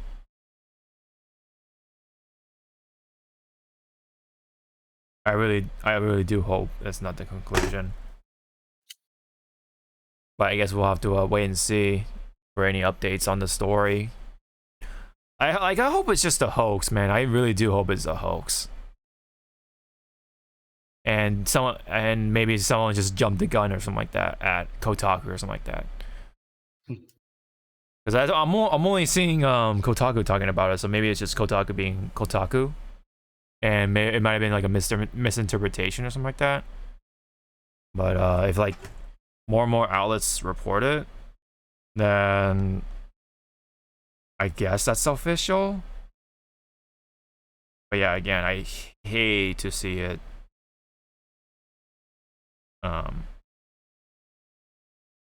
being the conclusion.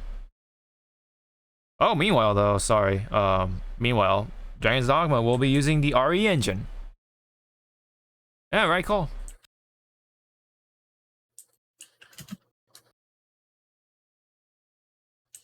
Well, on this utilize Capcom, please utilize that engine. yes, yeah.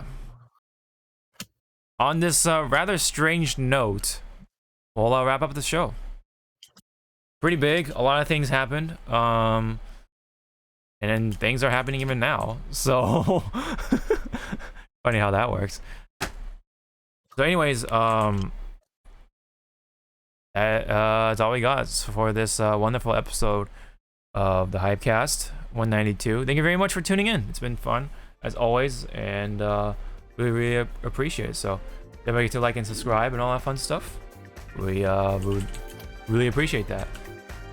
So hopefully we get stuff to talk about for next time. Because since this was so big that maybe the next one will be pretty dry, but we'll see about that.